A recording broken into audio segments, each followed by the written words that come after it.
अध्यक्ष महोदय, मी 293 नियम अन्वये विरोधी पक्षाने दिलेल्या प्रस्तावावर राईट टू रिप्लाय च्या करता उभा आहे.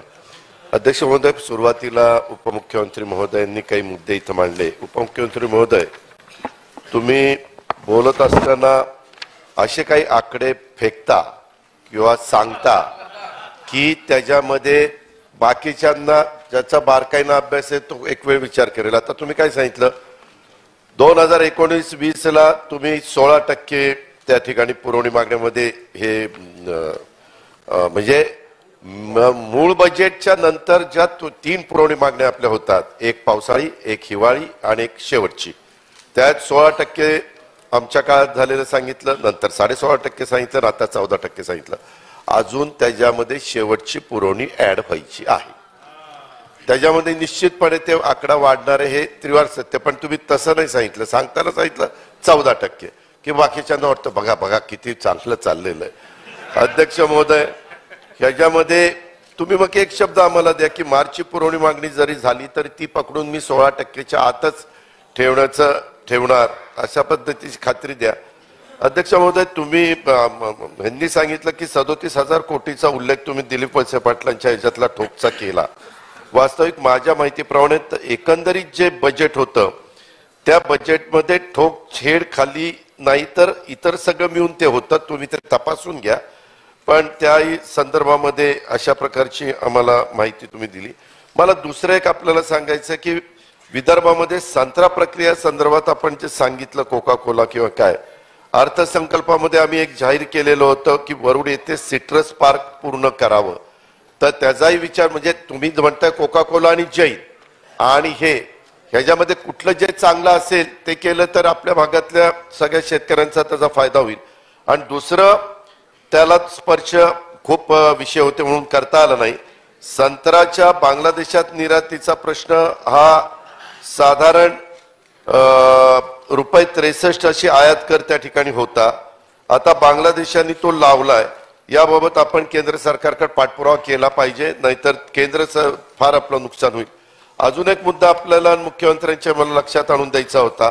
मागं आपण 0% व्याजाने शेतकऱ्यांना पीक कर्ज देण्याचा निर्णय घेतला, त्यावेळेस केंद्र सरकारने पीक कर्जाचं व्याज सवलत 2% होती आणि आपली साधारण 3% होती. आता ती त्यांनी 0.5% कमी केलेली आहे आणि ती कमी केल्यामुळं 0.5%चा बऱ्याच बँकांना त्रास होतोय. ज्या बँकेची आर्थिक क्षमता चांगली आहे तिथं काही अडचण येत नाही. तर तुम्हाला एकदा तुमच्या स्तरावर, केंद्र तर वाढवायला तयार नाही, आम्ही पण त्यावेळेस पाठपुरावा केला पण ते म्हणले नाही आम्हाला 1.5% आता द्यायचंय. तर ते 0.5%चा निर्णय घेऊन आपण ज्यावेळेस शेतकऱ्यांना 0% व्याजाने देतो त्यावेळेस तिथं पुन्हा 0.5% शेतकऱ्यांच्याकडनं घेता कामा नये. ह्याही बद्दल निश्चितपणे आपण निर्णय घ्यावा. दुसरं, गोसीखुर्दच्या तुम्ही माहिती देताना सांगितलं जवळपास 9 उपसा सिंचन योजना तिथं आहेत. 58,000 HP ची वीज लागतीये. त्याचं वार्षिक बिल काही करोड रुपये. आता तुम्ही म्हणताय की आम्ही ते धोरण आणतोय सोलरच्या बद्दलचं. खरं सोलरच्या बद्दलचं धोरण आम्ही मागच्याच काळात नितीन राऊत साहेब आम्ही सगळे असताना ते आणलेले 30,000 रुपये वगैरे सांगितलं. कारण आमच्या काळात आम्ही काही ठिकाणी सुरुवात पण केलेली होती. पण तो त्याला अजून गती देण्याचा प्रयत्न करता हरकत नाही. तोही एक चांगली बाब आहे, परंतु ते लवकर केलं गेलं पाहिजे. दुसरं, उपमुख्यमंत्री महोदय आणि मुख्यमंत्री महोदय, आपल्या इथं महत्वाची शहरं विदर्भामध्ये आपण मराठवाडा, विदर्भ आणि मागासलेल्या भागाचा विचार करून हे अधिवेशन घेत असतो. तिथं ते प्रश्न सुटावेत असं आपल्याला वाटत असतं. पण त्याच्यामध्ये नागपूर डोळ्यासमोर ठेवून साधारण सगळ्या गोष्टी होतात. त्याच्यामध्ये अमरावती असेल, बुलढाणा, अकोला, वाशिम, यवतमाळ, चंद्रपूर, गडचिरोली, भंडारा, गोंदिया, वर्धा ह्या भागामध्ये देखील तशाच पद्धतीनं काही ठोस की बाबा हा आता यंदाचं आपल्याला अमृत महोत्सवी वर्ष आहे, 75 वर्ष होतात. मागे एकनाथराव तुम्हाला आठवत असेल की आपण एक ठरवलेलं होतं की 75 वर्ष झाली त्याबद्दल त्या जिल्ह्याला काय दिलं गेलं. तसं या 11 जिल्ह्याला थोडासा अधिकचा निधी उभा करावा लागला तरी चालेल, किंवा अजून इतर पण जिल्हे काही आहेत जे मागासलेले आहेत त्याच्या संदर्भामध्ये आपण तसा ते मराठवाडा आहे, उत्तर महाराष्ट्र आहे, त्याच्यामध्ये जर ते केलं गेलं तर एक भावना विदर्भातल्याही लोकांच्या मनामध्ये अशी येते की फक्त नागपूर, ममियान, नागपूर, गोसीखुर्द, नागपूरच्या जवळ असा तसा गोसीखुर्दचा चंद्रपूरलाही फायदा, भंडाऱ्याला फायदा आहे हे नाही, परंतु एक नागपूरचा शिक्का त्याच्यावर बसलेला आहे। आणि अनुशेषाच्या बाबतीमध्ये न्याय देत असताना तुम्ही काहीतरी ते सीएम पदाचं वगैरे मुख्यमंत्र्यांनी सांगितलं। वास्तविक मुख्यमंत्री महोदय, आपण आता 6 महिने झालेत मुख्यमंत्री आहात, जरी काही महत्वाची पद जिथं कुठाही असली तरी शेवटची फाईल अर्थसंकल्प द्यायचा म्हटलं तर शेवटची सही कुणाची असते? मुख्यमंत्र्याची असते। त्याच्यावर कुठल्या विभागाला किती पैसा अर्थमंत्र्यांनी किती ठरवलं किती पण, तर मुख्यमंत्री त्याच्यामध्ये बदल करू शकतात। त्याच्यावर तुम्ही जे म्हणता की बाकीचे ताकदवान खाती होती म्हणून तिकडे हे झालं, हे बरोबर नाही। तुम्ही नागपूर गोवा बोलला, चांगली गोष्ट आहे। समृद्धी महामार्गाच्या बद्दल तर तुम्ही सगळ्या कुणाकुणाची समृद्धी झाली, प्रत्येकाने अंतर्मनाला विचारावं की कुणाकुणाची समृद्धी झाली, त्याच्यातनं सगळ्या गोष्टी पुढे येतील। पण नागपूर गोवा करत असताना माझी हात जोडून विनंती आहे की गोवा मुंबई हा जवळपास 2011 का 12 सुरुवात झाली। त्या काळात युपीएचं सरकार, आम्ही तिथं होतो, म्हणजे आमचे नेते मंडळी तिथं होती। त्याच्यानंतरच्या 14 पासून मोदी साहेब आणि गडकरी साहेब आहेत आणि हे सगळेच काम सगळ्यांना माहिती आहे। असं असताना पण इतकं सिंधुदुर्ग, रत्नागिरी, रायगड त्या भागातल्या लोकांना वाईट वाटतं आणि आपल्यालाही वाईट वाटतं की तो रस्ता काय अजून आपण पूर्ण करू शकलो नाही। आता पण मी अंतिम आठवड्याच्या प्रस्तावामध्ये तो विषय घेतलेला आहे, त्यावेळेस अधिक बोलीन, परंतु ह्याही संदर्भामध्ये आपण दोघांनी त्याच्यामध्ये लक्ष घालावं अशी माझी आपल्याला अतिशय आग्रहाची नम्रतेची विनंती आहे। अध्यक्ष महोदय, हे विषय घेत असताना जे तुम्हाला अडचणीचे होते देवेंद्रजी, ते एकदम म्हणजे कसं काय बोलावं, कुठलं आणि कुठलं बोलू नये, कुठल्याला बरोबर साईड ट्रॅक करावं। मी महिला मंत्रीचा विषय काढला, त्याला तर स्पष्टच केला नाही तेवढा, नाही ते तुम्ही सुनेत्राचं ताईंचं नाव घेतलं ते वेगळ्यांनी घेतलं, परंतु ते तसलं मला नका सांगू। तिथं आमच्या मंदाताई, बाकीच्या मनीषाताई, सगळ्या मान्यवर त्या ठिकाणी लक्ष ठेवून आहेत आणि मी म्हणजे गमतीनं म्हणतो असं नाही, खरोखर राज्याच्या ज्यावेळेस आपण पुढे जात असतो राज्याला घेऊन, त्यावेळेस माझे मुख्यमंत्री उपमुख्यमंत्री दोघांना विनंती आहे, महिलांनाही प्रतिनिधित्व द्या आणि बाकीचे पण जागा त्या ठिकाणी भरा, कुठल्या घ्यायच्या त्या भरा। आणि मी तुम्हाला सांगतो, तुम्ही घाबरू नका, त्या जागा 43 केल्या कि मग राहिलेले आमदार निघून जातील का? अजिबात जाणार नाही, तुम्ही काळजीच करू नका। ते 20च आहेत ना आपण दोघं धरून, तर अजून 23 घरायचे तुम्हाला अधिकार आहे। 23 मंत्री, राज्यमंत्री, ते 23 घेतले। नाही ते मला नका त्याच्यात इन्व्हॉल्व करू, ते तुमचं उगीच कुठंतरी सुई कुठंतरी दुसरीकडे सोडायची आणि पुन्हा चर्चा त्याच्यातनं वेगळी होती। तुमचं तुम्ही घरा, ते गोगवले सारखे असे माझ्याकडे बघून पिशे करत असतात, असं करत असतात, काय न सांगितलेलं बरं। अध्यक्ष महोदय, गोसीखुर्दच्या बाबतीमध्ये पवार साहेब आणि मनमोहन सिंग साहेबच असताना त्याला राष्ट्रीय प्रकल्पाची मान्यता दिली आणि मनमोहन सिंग स्वतः आलेले होते मग त्यावेळेचे पंतप्रधान। आणि देवेंद्रजी, तुम्हालाही माहिती आहे की सुरुवातीपासून गोसीखुर्द व्हावा म्हणून अनेकांनी प्रयत्न केले, परंतु वेगवेगळ्या अडचणी त्याच्यात आल्या। थोडंसं काहीतरी मुख्यमंत्री महोदयांचा त्याच्याबद्दल काही वेगळं जरा ब्रीफिंग किंवा काय झालं असेल तर आपण त्यांच्याशी त्या बाबतीमध्ये बोलून घ्या। त्याच्या संदर्भामध्ये इतर पण मी काही प्रोजेक्ट वगैरे गेलेले होते, त्याही गोष्टीचा मुद्दा काढलेला होता। सोयाबीन किंवा कापसाच्या संदर्भामध्ये पण सोयाबीन डीओसीच्या बद्दल सांगितलेलं होतं। आता तुम्ही ह्याच्या धानाच्या बद्दलचा घेतलेला निर्णय खूप चांगला निर्णय, त्याबद्दल अभिनंदन। जे चांगलं आहे त्याला मी चांगलंच म्हणणार। तसंच हिंदू हृदय सम्राट बाळासाहेब ठाकरे समृद्धी महामार्ग, तुम्ही म्हणाला जमिनीच्या पैशाचं काय केलं, तुम्ही लोकांना जेवायला बोलवलं, वास्तविक त्यांनी जमिनी घेतल्या म्हणजे कुठल्या तरी शेतकऱ्याच्या जमिनी घेतलेल्याच आहेत, त्याच्यावर ते तसं काही फार फायदा झाला। एक वेळ त्यांनी जमिनी न घेता त्यांनी दुसरा कुठला व्यवसाय उभा केला असता किंवा आणखी अजून त्या समृद्धी महामार्गावर एकही चार्जिंग स्टेशन नाही, पेट्रोल पंप नाही, डिझेल पंप नाही। ते ठीक आहे, सुरुवातीला नवीन होताना काही त्रुटी असतात, नंतर आपण अनुभवातनं त्या दुरुस्त करून घेत असतो, तर त्याही संदर्भामध्ये आपण पहा। आणि एक गोष्ट अध्यक्ष महोदय तुम्ही पाहिली का, आज 2 सत्ताधारी पक्षाचे गेल्या 15 दिवसातले प्रस्ताव होते आणि एक विरोधी पक्षाचा होता. तीनचं उत्तर दोघांनी मिळून दिलं. अजून एक आता आपल्या ह्याच्यानंतरची चर्चा होईल. मी बघत होतो उपमुख्यमंत्री असं का अग्रेसिव्हली त्या ठिकाणी मांडतात, टाळ्या घेतात, बाकडी बिकडी सगळे वाजवत असतात. मला एक तुमच्यावर ऑब्जेक्शन आहे देवेंद्रजी. मी बघितलं ज्यावेळेस एकनाथराव बोलत होते त्यावेळेस एकही भाजपवाला टाळी वाजवत नव्हता.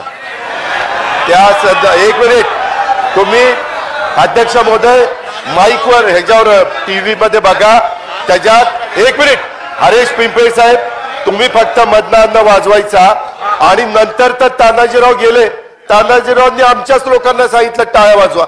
अरे देवेंद्रजी तुम्ही मुख्यमंत्री होता 5 वर्ष, एवढ्या महत्वाच्या गोष्टी इतके करोडो रुपयाचे प्रस्ताव त्यांनी सांगितले, किती सगळ्यांनी मिळून टाळ्या वाजवल्या की नाही? एक मिनिट माझं बोलू दे ना, माझं बोलू दे. राईट टू रिप्लाय देत असताना मला सांगा, तुमचा तर चेहरा मी सारखा बारकाईने बघत होतो. तुम्ही इतके अस्वस्थ होत होता की बरोबर माझं तुमच्याकडेच लक्ष आहे, कारण सगळ्यात जवळ तुम्हीच आहे ना. इथनं हे जरा लांब लांब आहेत, इथनं जवळ इथं डोळ्याला, त्याच्यामुळे मी सारखा बारकाईने बघत होतो. तुम्ही पण तुम्हाला तर सगळ्यात चान्स आहे साहेब, तुम्ही विधिमंडळाचे नेतेच आहात, त्याच्यामुळे काय तेही देणार आणि सगळेच देणार. पण एकंदरीत मी चेष्टा करत नाही किंवा गमतीनं बोलत नाही. मी साधारण बघत होतो करोडो रुपयाच्या योजना सांगत असताना मुख्यमंत्री काय सांगायचे, अधिकारी काम करतायत, मान्यता देणार आहे, कालबद्ध कार्यक्रम करतोय, कृतीबद्ध आराखडा तयार करतोय, योजना आणतोय, मंजुरी करण्यात आलेले आहेत, प्रस्ताव पाठवलेले आहेत, मान्यता मिळेल, दिल्लीमध्ये पाठवलेत. नाही एक मिनिट, मी प्रत्येक बाबतीमध्ये टिप्पण करून घेतलं.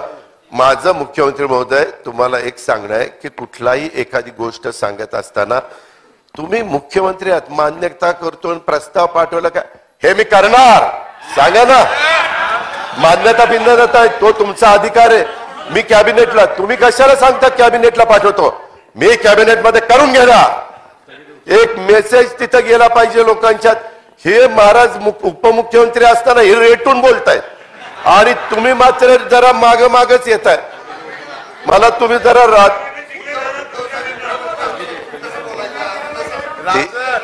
मग हे शंभूराज हे तुम्हाला माहिती होतं तर तुम्ही काय नाही सांगत? मग ते माझं एवढंच म्हणणं आहे, राज्याचे तुम्ही 13 कोटी जनतेचे मुख्यमंत्री आहात.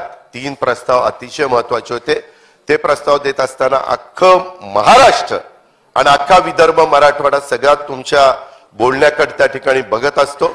ते बघत असताना ते कॅमेरा ज्यावेळेस तुमच्याकडे असतो त्यावेळेस ह्यांचाही चेहरा महाराष्ट्राला दिसत असतो, कारण तुम्ही समोरच्या ह्याच्यात बघा ते जवळ बसलेला पण तिथं दिसत असतो.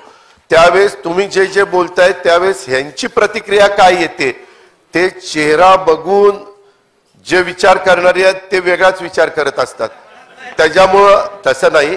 तुम्ही पुढच्या वेळेस बोलताना माझी हात जोडून विनंती आहे, यांना तात्पुरतं ह्या बाजूला बसवा आणि तुम्ही एकटंच तिथं बसा, म्हणजे काय होईल एकटा तुमचा चेहरा त्या ठिकाणी जाईल. पण मी खरोखरीच सांगतो, तुम्ही गमतीनं घेऊ नका. मी मागापासून बघत होतो, तुम्ही पण अध्यक्ष महोदय बघा की ज्या मोठ्या मोठ्या घोषणा असतात, ज्या राज्याला, बळीराजाला, शेतकऱ्यांना सगळ्यांना मदत करणारे असतात, एवढे मोठे रस्ते, ते वैनगंगा आणि नळगंगाचं तर ह्या महाराजांनीच लक्षवेधिका कशाच्या वेळेस सांगून टाकलं.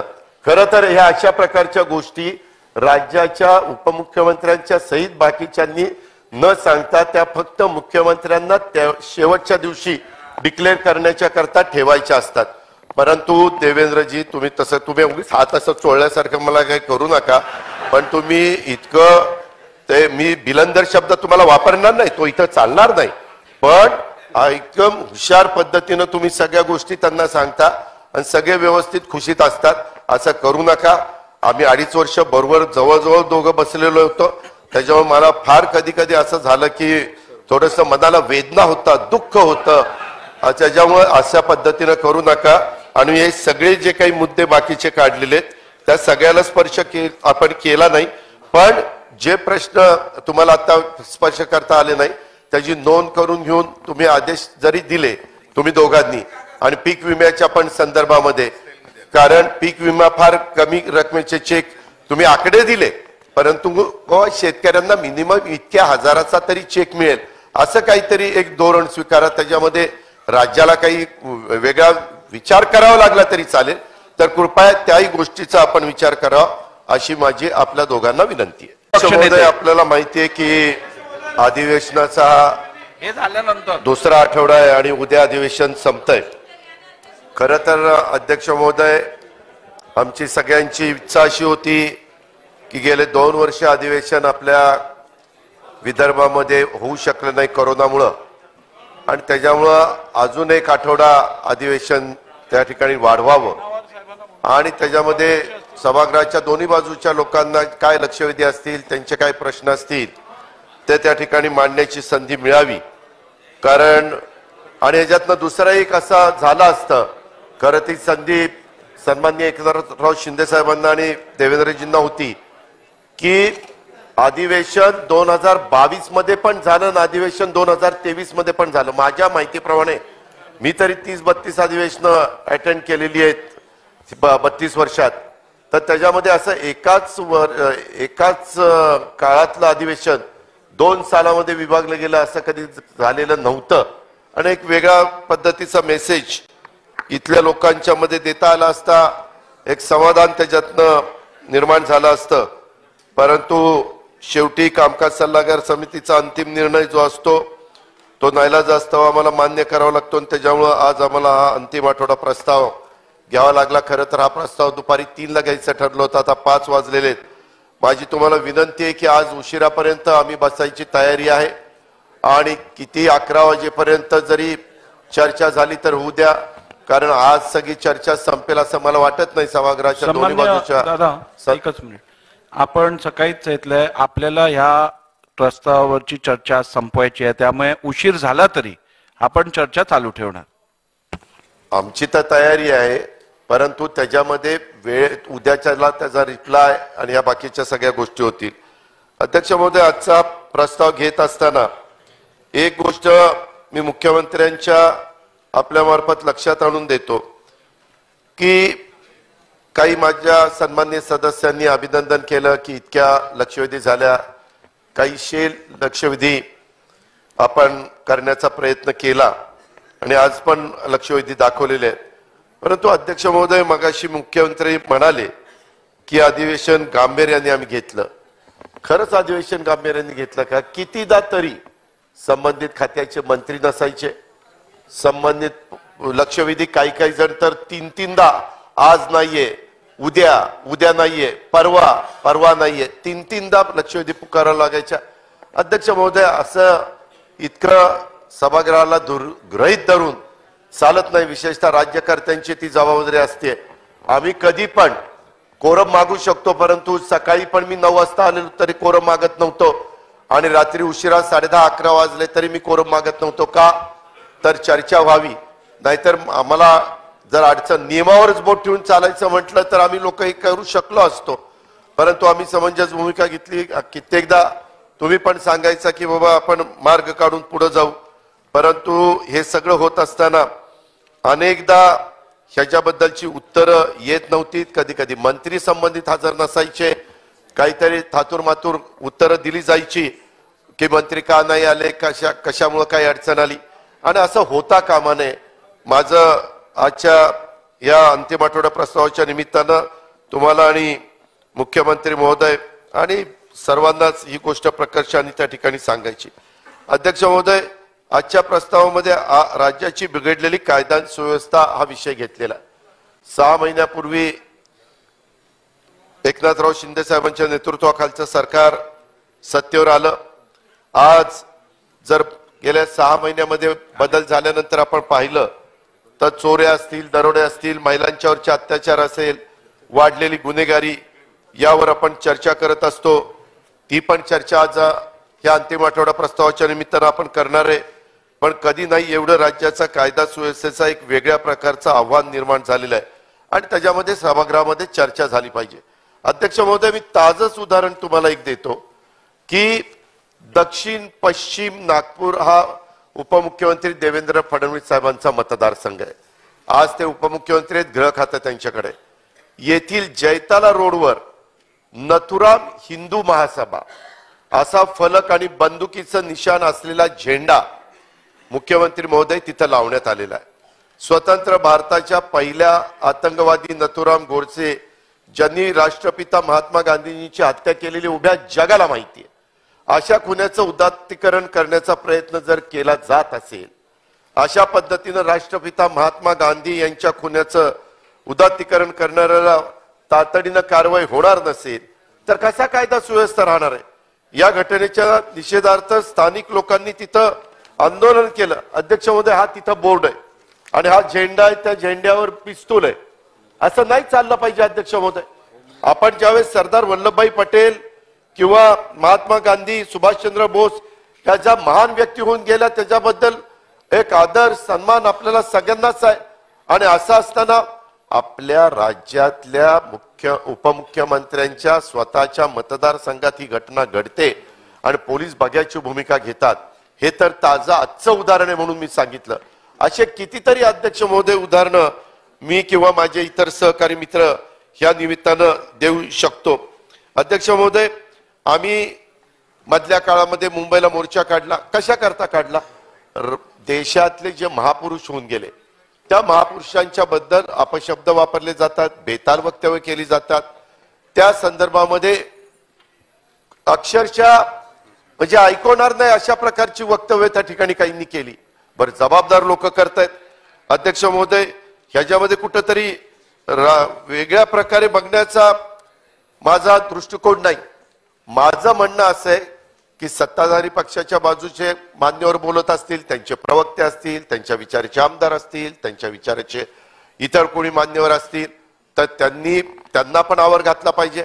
आमच्याकडचं कोणी बोलत असेल तर आमच्याही वरिष्ठांनी त्यांना आवर घालण्याचं काम केलं पाहिजे. एक तर राज्यामध्ये कायदा सुव्यवस्था चांगली ठेवण्याच्या करता, एक चांगलं वातावरण राहण्याच्या करता हे नितांत गरजेचं असतं. ज्यावेळेस आपण म्हणतो की मोठ्या प्रमाणाची गुंतवणूक आपल्या महाराष्ट्रामध्ये यावी, त्यावेळेस उद्योगपती असे तसे पैसे गुंतवणुकीला पुढे येत नाही. ते बघतात की राज्याची परिस्थिती काय आणि ह्याचा परिणाम जर योग्य पद्धतीनं झाला नाही तर बेरोजगारी वाढती, महागाई वाढते. आज तरुणींच्या बद्दल वेगवेगळ्या प्रकारचे महत्वाचे प्रकल्प आपल्या इथनं बाहेर केले, ह्याचाही आपण सगळ्यांनी विचार केला पाहिजे. अध्यक्ष महोदय, ह्या संविधानिक पदावर बसलेल्या व्यक्तींकडनंच जर मागच्या काळामध्ये वंदनीय अशा प्रकारच्या महापुरुषांचा किंवा स्त्रियांचा अपमान जर केला गेला तर राज्याच्या मंत्र्यांकडनं पण अपमान त्या ठिकाणी होतोय. सत्तारूढ पक्षाच्या आमदारांच्याकडनं महिलांच्या विषयात खालच्या पातळीवर जाऊन वक्तव्य केली जातात. कधी कधी दादागिरीची भाषा त्या ठिकाणी केली जाते.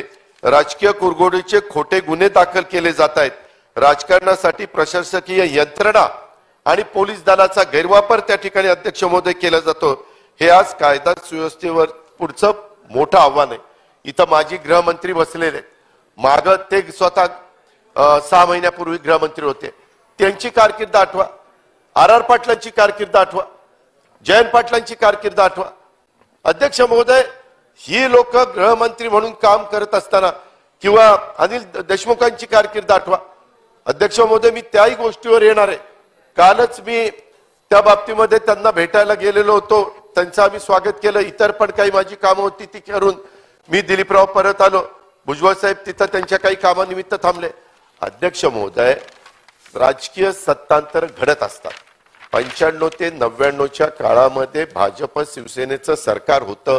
99ला आम्ही लोक, आम्हाला पवार साहेबांच्यामुळं, मी जयंत पाटील, दिलीप वळसे पाटील, आर पाटील, आम्हाला खूप सुनील तटकरे अतिशय तरुण वयामध्ये मंत्री म्हणून कामाची संधी, कॅबिनेट मंत्री म्हणून कामाची संधी मिळाली. अध्यक्ष महोदय, त्या काळामध्ये पण इतकी वेगवेगळ्या प्रकारची प्रकरणं आम्हाला देत होते, पण आम्ही म्हणायचो जाऊ दे, आता बदल झाला ना, आपण चांगल्या पद्धतीनं काम करू. एकमेकाची उणीधुणी काढण्यामध्ये काय अर्थ नाही, त्याच्यातच वेळ जाईल. त्याच्यापेक्षा कसा महाराष्ट्राचा सर्वांगीण विकास होईल त्याच्याकडे आपण लक्ष देऊ. अध्यक्ष महोदय, आज मोठ्या मोठ्या यंत्रणा असतात, केंद्रातल्या असतात, राज्यातल्या असतात, आणि तो अधिकार त्यांना असला पाहिजे, कारण त्याच्याशिवाय एक आदरयुक्त दबदबा पण राहत नाही. त्याच्यातून जर कोणी चुकीचं वागत असेल, कायदा हातामध्ये घेण्याचा प्रयत्न करत असेल तर त्याला जशास तसं उत्तर देखील त्या कायद्याच्या माध्यमातून देता आलं पाहिजे. मुख्यमंत्री महोदय, आपण राज्याचे प्रमुख आहात. मी काल ते बघत होतो. अक्षरशः अनिल देशमुखांच्या आयुष्यातले 14 महिने त्या ठिकाणी वाया गेले. काय त्यांचा दोष होता अध्यक्ष महोदय? एक त्यांच्याच विभागाचा पोलीस आयुक्त वरिष्ठ पोलीस अधिकारी 100 कोटी रुपये घेतले असा आरोप केला जातो आणि त्याच्यातनं राळ उठवली जाते. कुठेही पुरावा नाही, फक्त मोग. आणि ते पोलीस आयुक्त म्हणून उद्याच्याला ह्या सभागृहामध्ये इकडं बसणारे असू द्या, इकडं बसणारे असू द्या, एखाद्या तशाच व्यक्तीने जर आरोप केला तर राजीनामा देणार. आम्ही आमदारकीचा राजीनामा द्यायचा, समोरचे लोक त्यांच्या पदाचा राजीनामा देतील. त्याच्यात पुरावा काय होता? शेवटी ही केस ज्यांच्याकडे गेली तिथनं काय झालं? ते चांदवल कुठले ते आयोग चांदेवाल त्या आयोगाने सांगितलं त्यांच्या पुढे कुणी गेलं नाही. ते म्हणले पुरावे नाहीतच आमच्याकडे. अशा प्रकारची परिस्थिती. अध्यक्ष महोदय, तसाच खासदार संजय राऊत त्या हे सभागृहाचे मेंबर नाहीत, पार्लमेंटचे मेंबर आहेत, परंतु त्यांच्याही बाबतीमध्ये आम्ही म्हणत नाही, अजित पवार म्हणत नाही, कोर्टाने म्हणलं.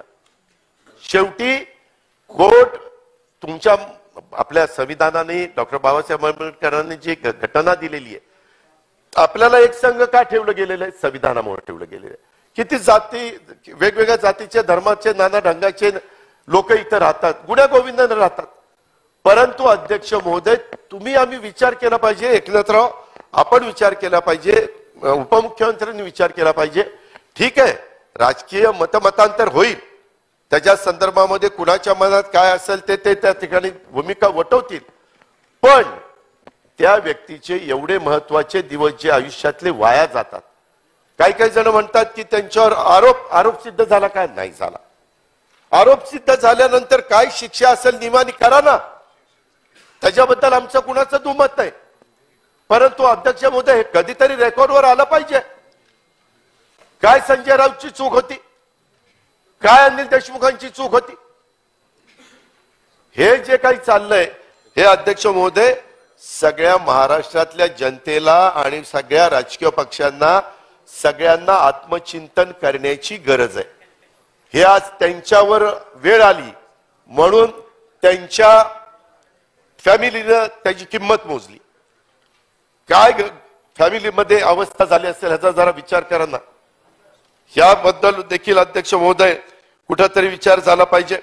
एकंदरीतच ज्यांनी कायदा सुव्यवस्था राखायची तेच जर कायदा आणि सुव्यवस्थेचे बिघडवत असतील, त्यांना पाठीशी घातलं जात असेल, तर जनतेने अध्यक्ष महोदय दाद मागायची कुणाला?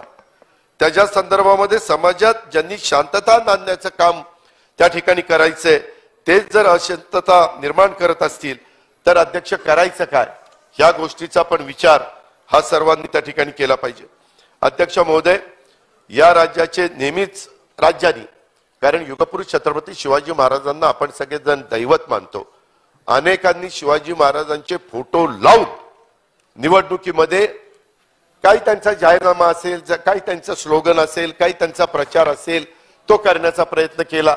हेही आपण उघड्या डोळ्यांनी बघितलेलं आहे.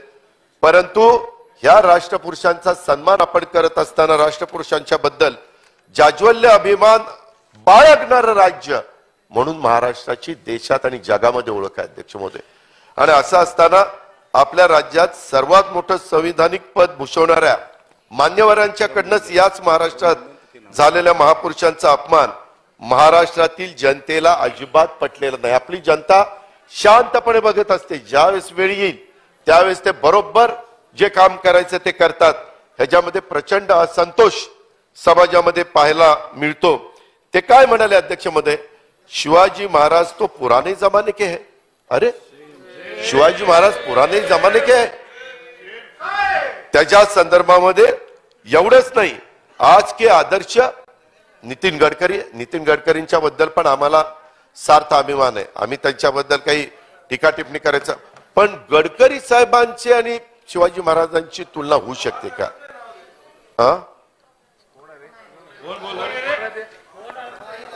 काय काय संजय राव बसून बोलू नका. पहिलं मी तिकीट दिलं, निवडून आलाय. तुम्ही आता जरा शांत घ्या. माझं झाल्यावर काय बोलायचं ते बोला. मी तुम्हाला चांगलं बोललो तर टाळ्याच वाजवेल, पण जरा आता मला बोलू द्या. मी कधी कुणाच्या आड येत नाही. अध्यक्ष महोदय, डॉक्टर बाबासाहेब आंबेडकरांच्या मराठवाडा विद्यापीठातील जाहीर कार्यक्रमामध्ये त्यांनी हे विधान केलं. शिवाजी महाराजांच्या तुलना अशा प्रकारे जर करण्याची गरज काय होती, तिथं काय कारण होतं? आता सावित्रीबाई फुले यांच्याबद्दल देखील काय म्हणाले, तब कल्पना करो. आणि अध्यक्ष महोदय, करताना असं सहज चुकून बोलले असं नाही, कल्पना करो हसत हसत ते बोलतात. आणि शादी 10 साल में ही कर दी थी, तब उनके पति ज्योतिराव 13 साल के थे. अब कल्पना करो 2 लड़का लड़की मुलगा मुलगी क्या सोचते होंगे, क्या करते होंगे शादी के बाद पुणे विद्यापीठाच्या कार्यक्रमात आणि हातवारे करून. अध्यक्ष महोदय, त्याच्या संदर्भामध्ये हे सगळं करत असताना एकदा झालं नाही ना, एकदा औरंगाबादला झालं, नंतर या कार्यक्रमामध्ये झालं. सतत ते चाललंय. सतत चाललं असताना मुख्यमंत्री महोदय काही कामाच्या निमित्तानं दिल्लीला जाऊ शकतात. त्यांनी दिल्लीच्या वरिष्ठांच्या कानावर घातलं पाहिजे की हे करणं आम्हाला पटणारं नाहीये, आमच्या महाराष्ट्राला आवडणारं नाहीये. काल जसं तुम्ही ठोकून सांगितलं की बाबा कर्नाटकच्या एका मंत्र्यांनी तसे मुंबई आमची आहे, कुणाच्या बापाची नाहीये, ह्या पद्धतीनं बोलता येऊ शकतं ना. त्याच्या संदर्भात अध्यक्ष महोदय, आपण काय बोलतो, कुणाची पातळी त्या ठिकाणी गाठतो, कुणाबद्दल बोलतो, एवढंही तारतम्य महत्वाच्या पदावर बसणाऱ्या व्यक्तीला असू नये. एकेकाळी एका राज्याचे ते मुख्यमंत्री होते. मुख्यमंत्री असणारी व्यक्ती आणि इथं आल्यानंतर ज्यावेळेस तुम्ही महत्वाच्या पदावर बसलेला असतात त्यावेळेस तुम्हाला ब्रीफिंग केलं जातं, नोट दिली जाते, साधारण जो विषय असतो त्याच्याबद्दल काय बोलावं, कशा पद्धतीनं बोलावं, मुद्दे काढले जातात. हे जगजाहीर आहे अध्यक्ष महोदय. आणि हे असताना देखील त्याच्यामध्ये मधी काय म्हणले, चाणक्याविषयी चंद्रगुप्ताला कोण विचारतोय, समर्थाशिवाय शिवाजीला कोण विचारतोय. शिवाजी काय म्हणजे कितीदा तुम्ही आमच्या युगपुरुषाचा अपमान करणार आहे? काय विडा उचलून तुम्ही आलाय का? ही कुठली पद्धत आहे? आणि एवढ्या वेळेस नाही, गुरूंचं आपल्या समाजात मोठं स्थान आहे, त्याबद्दल दुमत नाही. तसंच छत्रपतींनी मला माझं राज्य तुमच्या कृपेने मिळालं असं समर्थांना सांगितलं. कशाचं सांगितलं समर्थांना?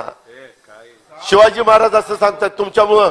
अरे राजमाता जिजाऊंनी त्यांना बाळकडू त्या ठिकाणी धडे शिकवले आणि ती व्यक्ती कर्तृत्वान होती, हिंदवी स्वराज्याची स्थापना केली. आणि ही माणसं अशा पद्धतीने त्यांच्याबद्दल बोलतात. अध्यक्ष महोदय, एवढ्यावरच नाही तर एका जाहीर कार्यक्रमात त्यांनी चुकीचा इतिहास सांगितला. हे त्यांना टाळता आलं असतं, काही बिघडलं नसतं. साधारणपणे माजी पंतप्रधानांबद्दल किंवा विशेष करून जे आपल्या नाहीयेत अशा पंतप्रधानांच्या बद्दल संविधान पदावरून अशोभनीय वक्तव्य करण्याचं आपण टाळतो.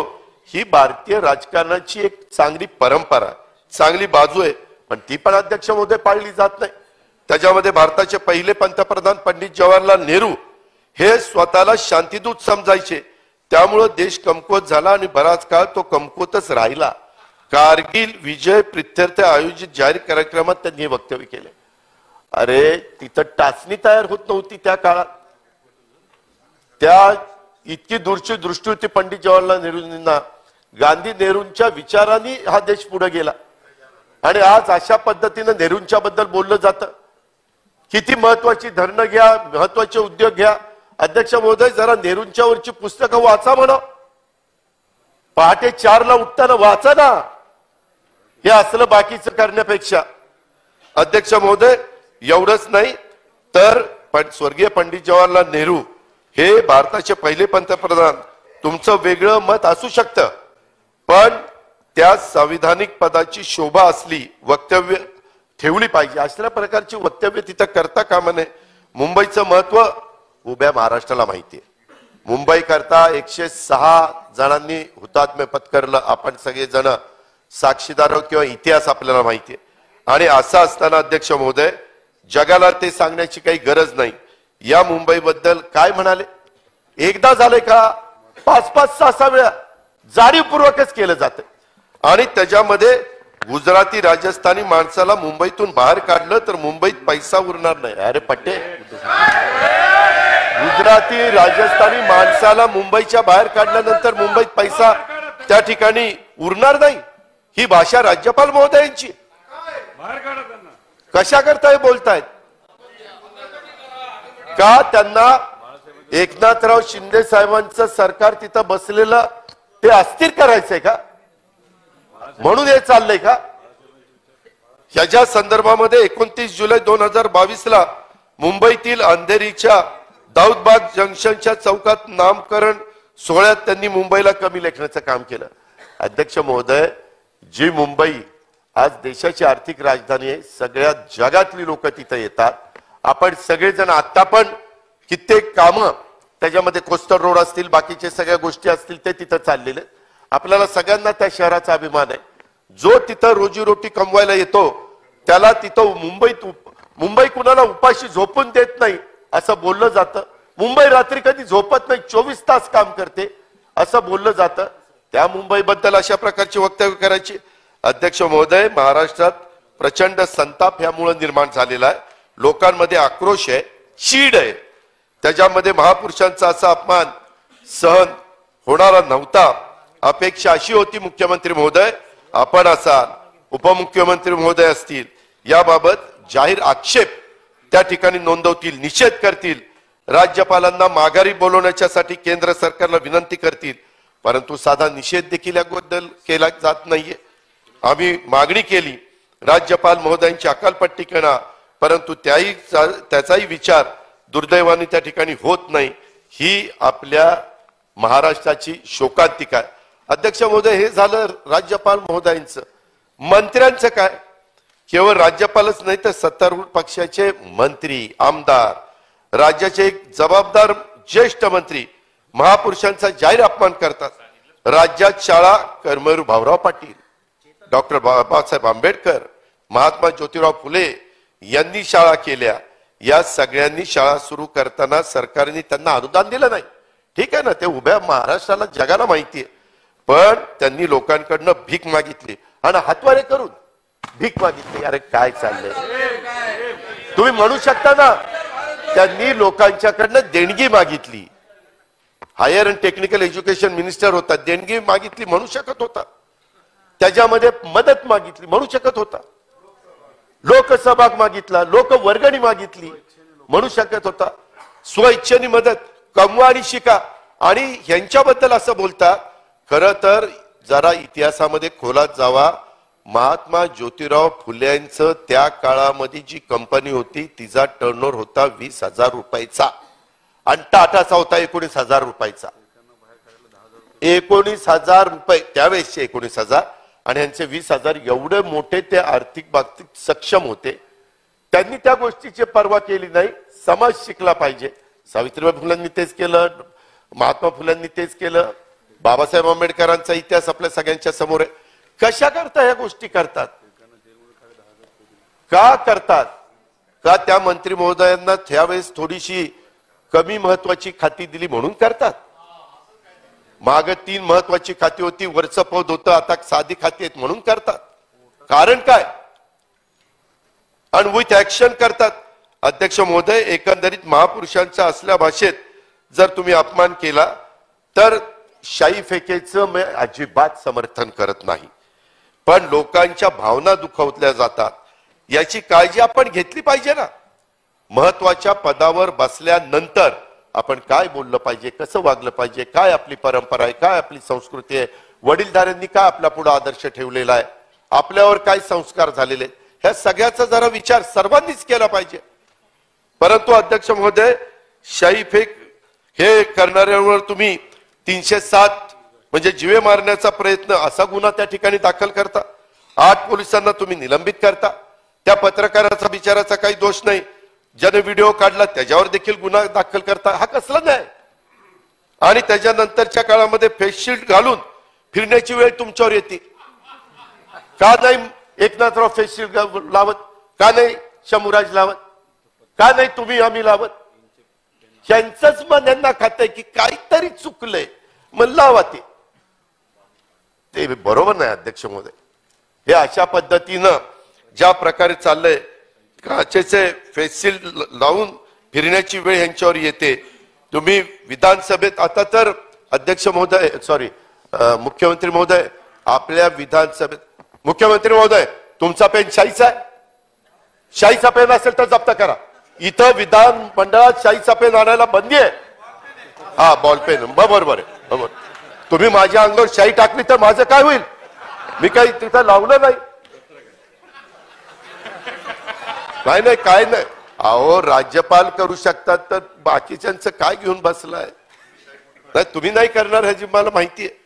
परंतु अध्यक्ष महोदय, आज विधान भवनात देखील शाईचा पेन आणण्याच्या करता गुलाबराव आपल्याला बंदी केली. अरे तुमचा आमच्यावर पण विश्वास नाही. ते बाहेरचे लोक तसे करतात म्हणून आमच्यावर गैरविश्वास. हे बरोबर नाही अध्यक्ष महोदय. तुमचा पेन बघू कसला आहे, शाईचा का बॉल पेन? नाही अध्यक्ष महोदय, बुलढाण्याचे नाही नाही माझी कृपा करून सगळ्यांना विनंती आहे, संभाजीराव लाईटली घेऊ नका.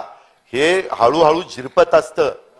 हे झिरपलं ना तर किती पंतप्रधानांचं काम चांगलं आहे आणि त्यांच्या नावाखाली इतके 2 निवडणुका जिंकून आल्या, परंतु हे पाजरलं तर नंतर पंतप्रधानांच्याही संदर्भातला फोटो लावला तरी अडचणी निर्माण होतील.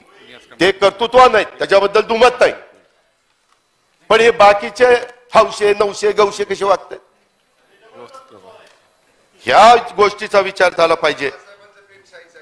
कोणाचा काढून घ्या. तुम्ही पालकमंत्री आहेत, घ्या काढून. अध्यक्ष महोदय, बुलढाण्याचे सत्तारूढ पक्षाचे आमदार छत्रपती शिवाजी महाराजांनी गनिमी काव्याचा वापर केला आणि तोच गनिमी काव्य एकनाथराव शिंदेनी वापरला जाहीर कार्यक्रमात. अरे तो गनिमी कावा कुठला, ही गनिमी कावा कुठला, कशाची तुलना काय? ठीक आहे ना, तुम्हाला मंत्रीपद पाहिजे असेल तुम्ही घ्या ना, पण एवढं कुठं चढवता? हे आहे हरभऱ्याच्या झाडावर चढवता काय? अहो क्लिप आहे, क्लिप साहेब. तुम्ही मला रात्री वेळ द्या, नाहीतरी तुम्ही पहाटेपर्यंत जागे असता. मी बरोबर तुम्हाला ती क्लिप दाखवतो.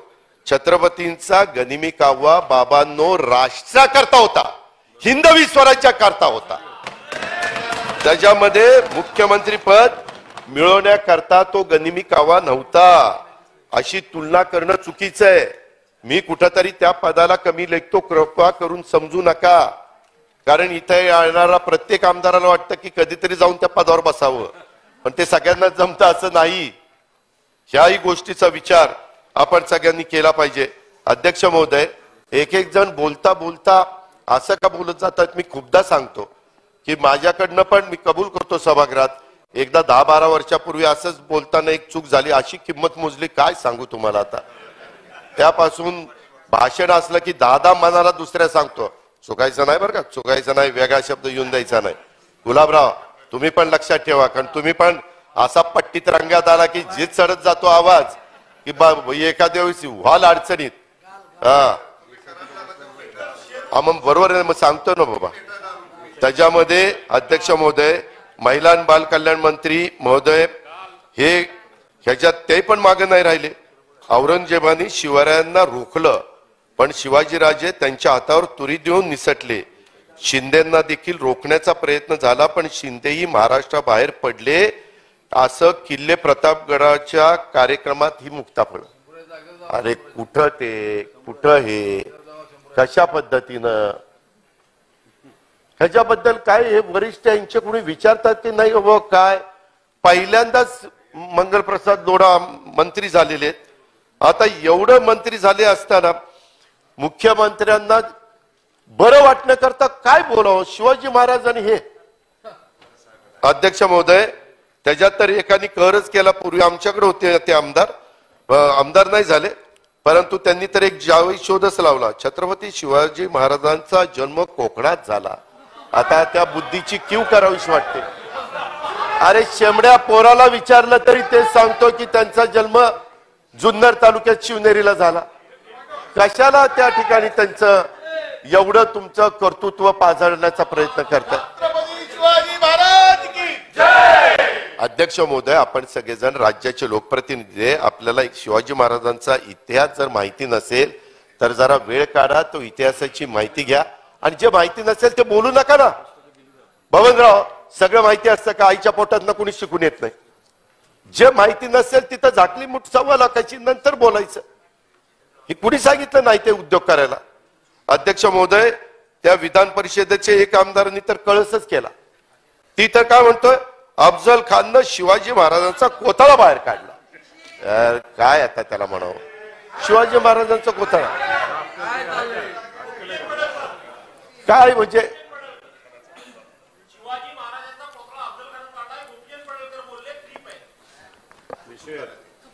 झालं चुकून कसं होतं? वाह वाह वाह. अरे शंभूराज देसाई समर्थन करताय.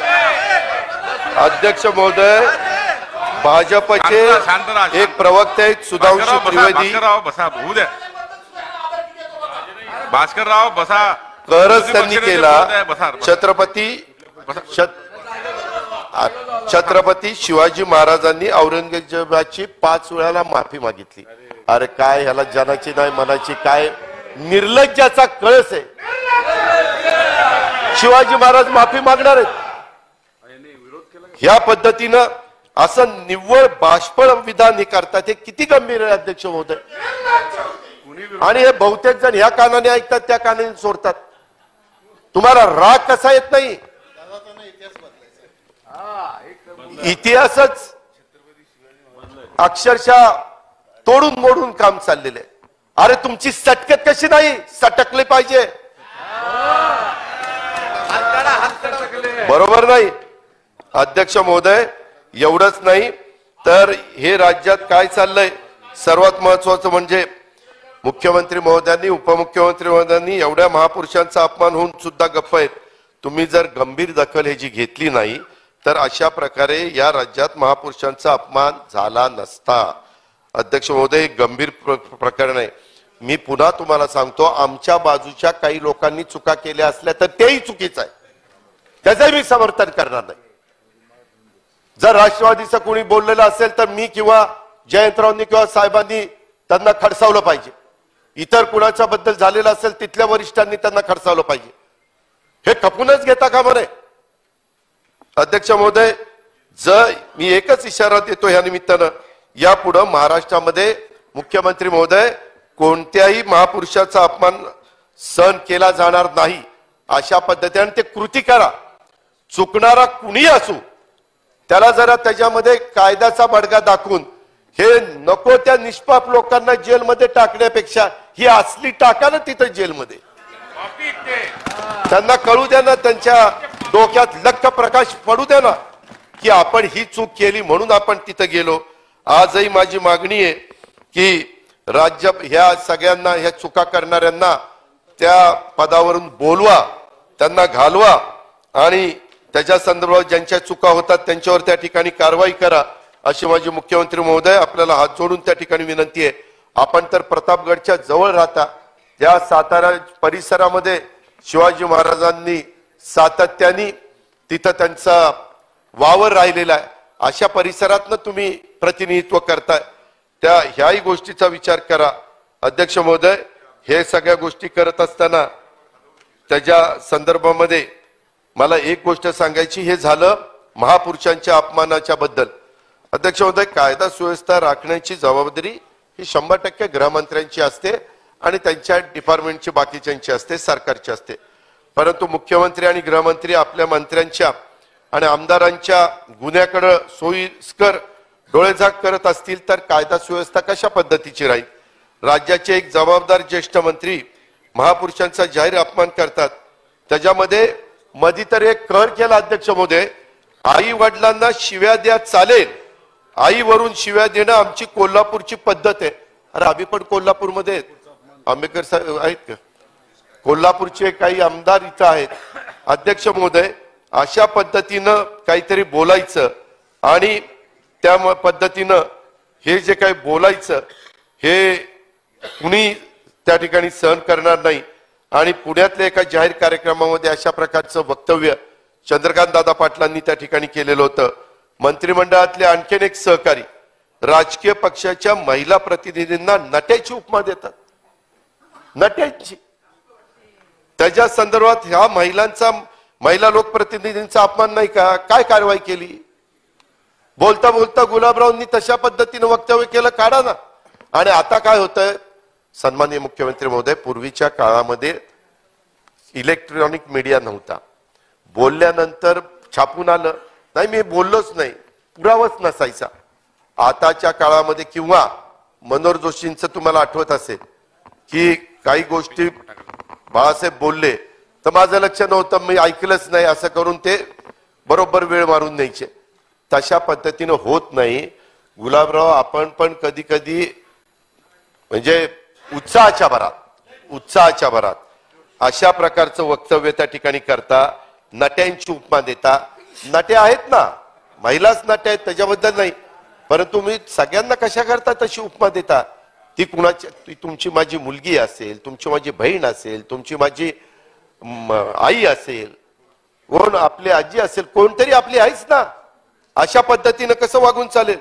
मराठा आरक्षण प्रकरण न्यायप्रविष्ट असताना मराठा समाजाने आरक्षणासाठी शांततापूर्ण मोर्चे काढून फार मोठा लढा उभारला, त्याची नोंद अख्ख्या जगाने घेतली.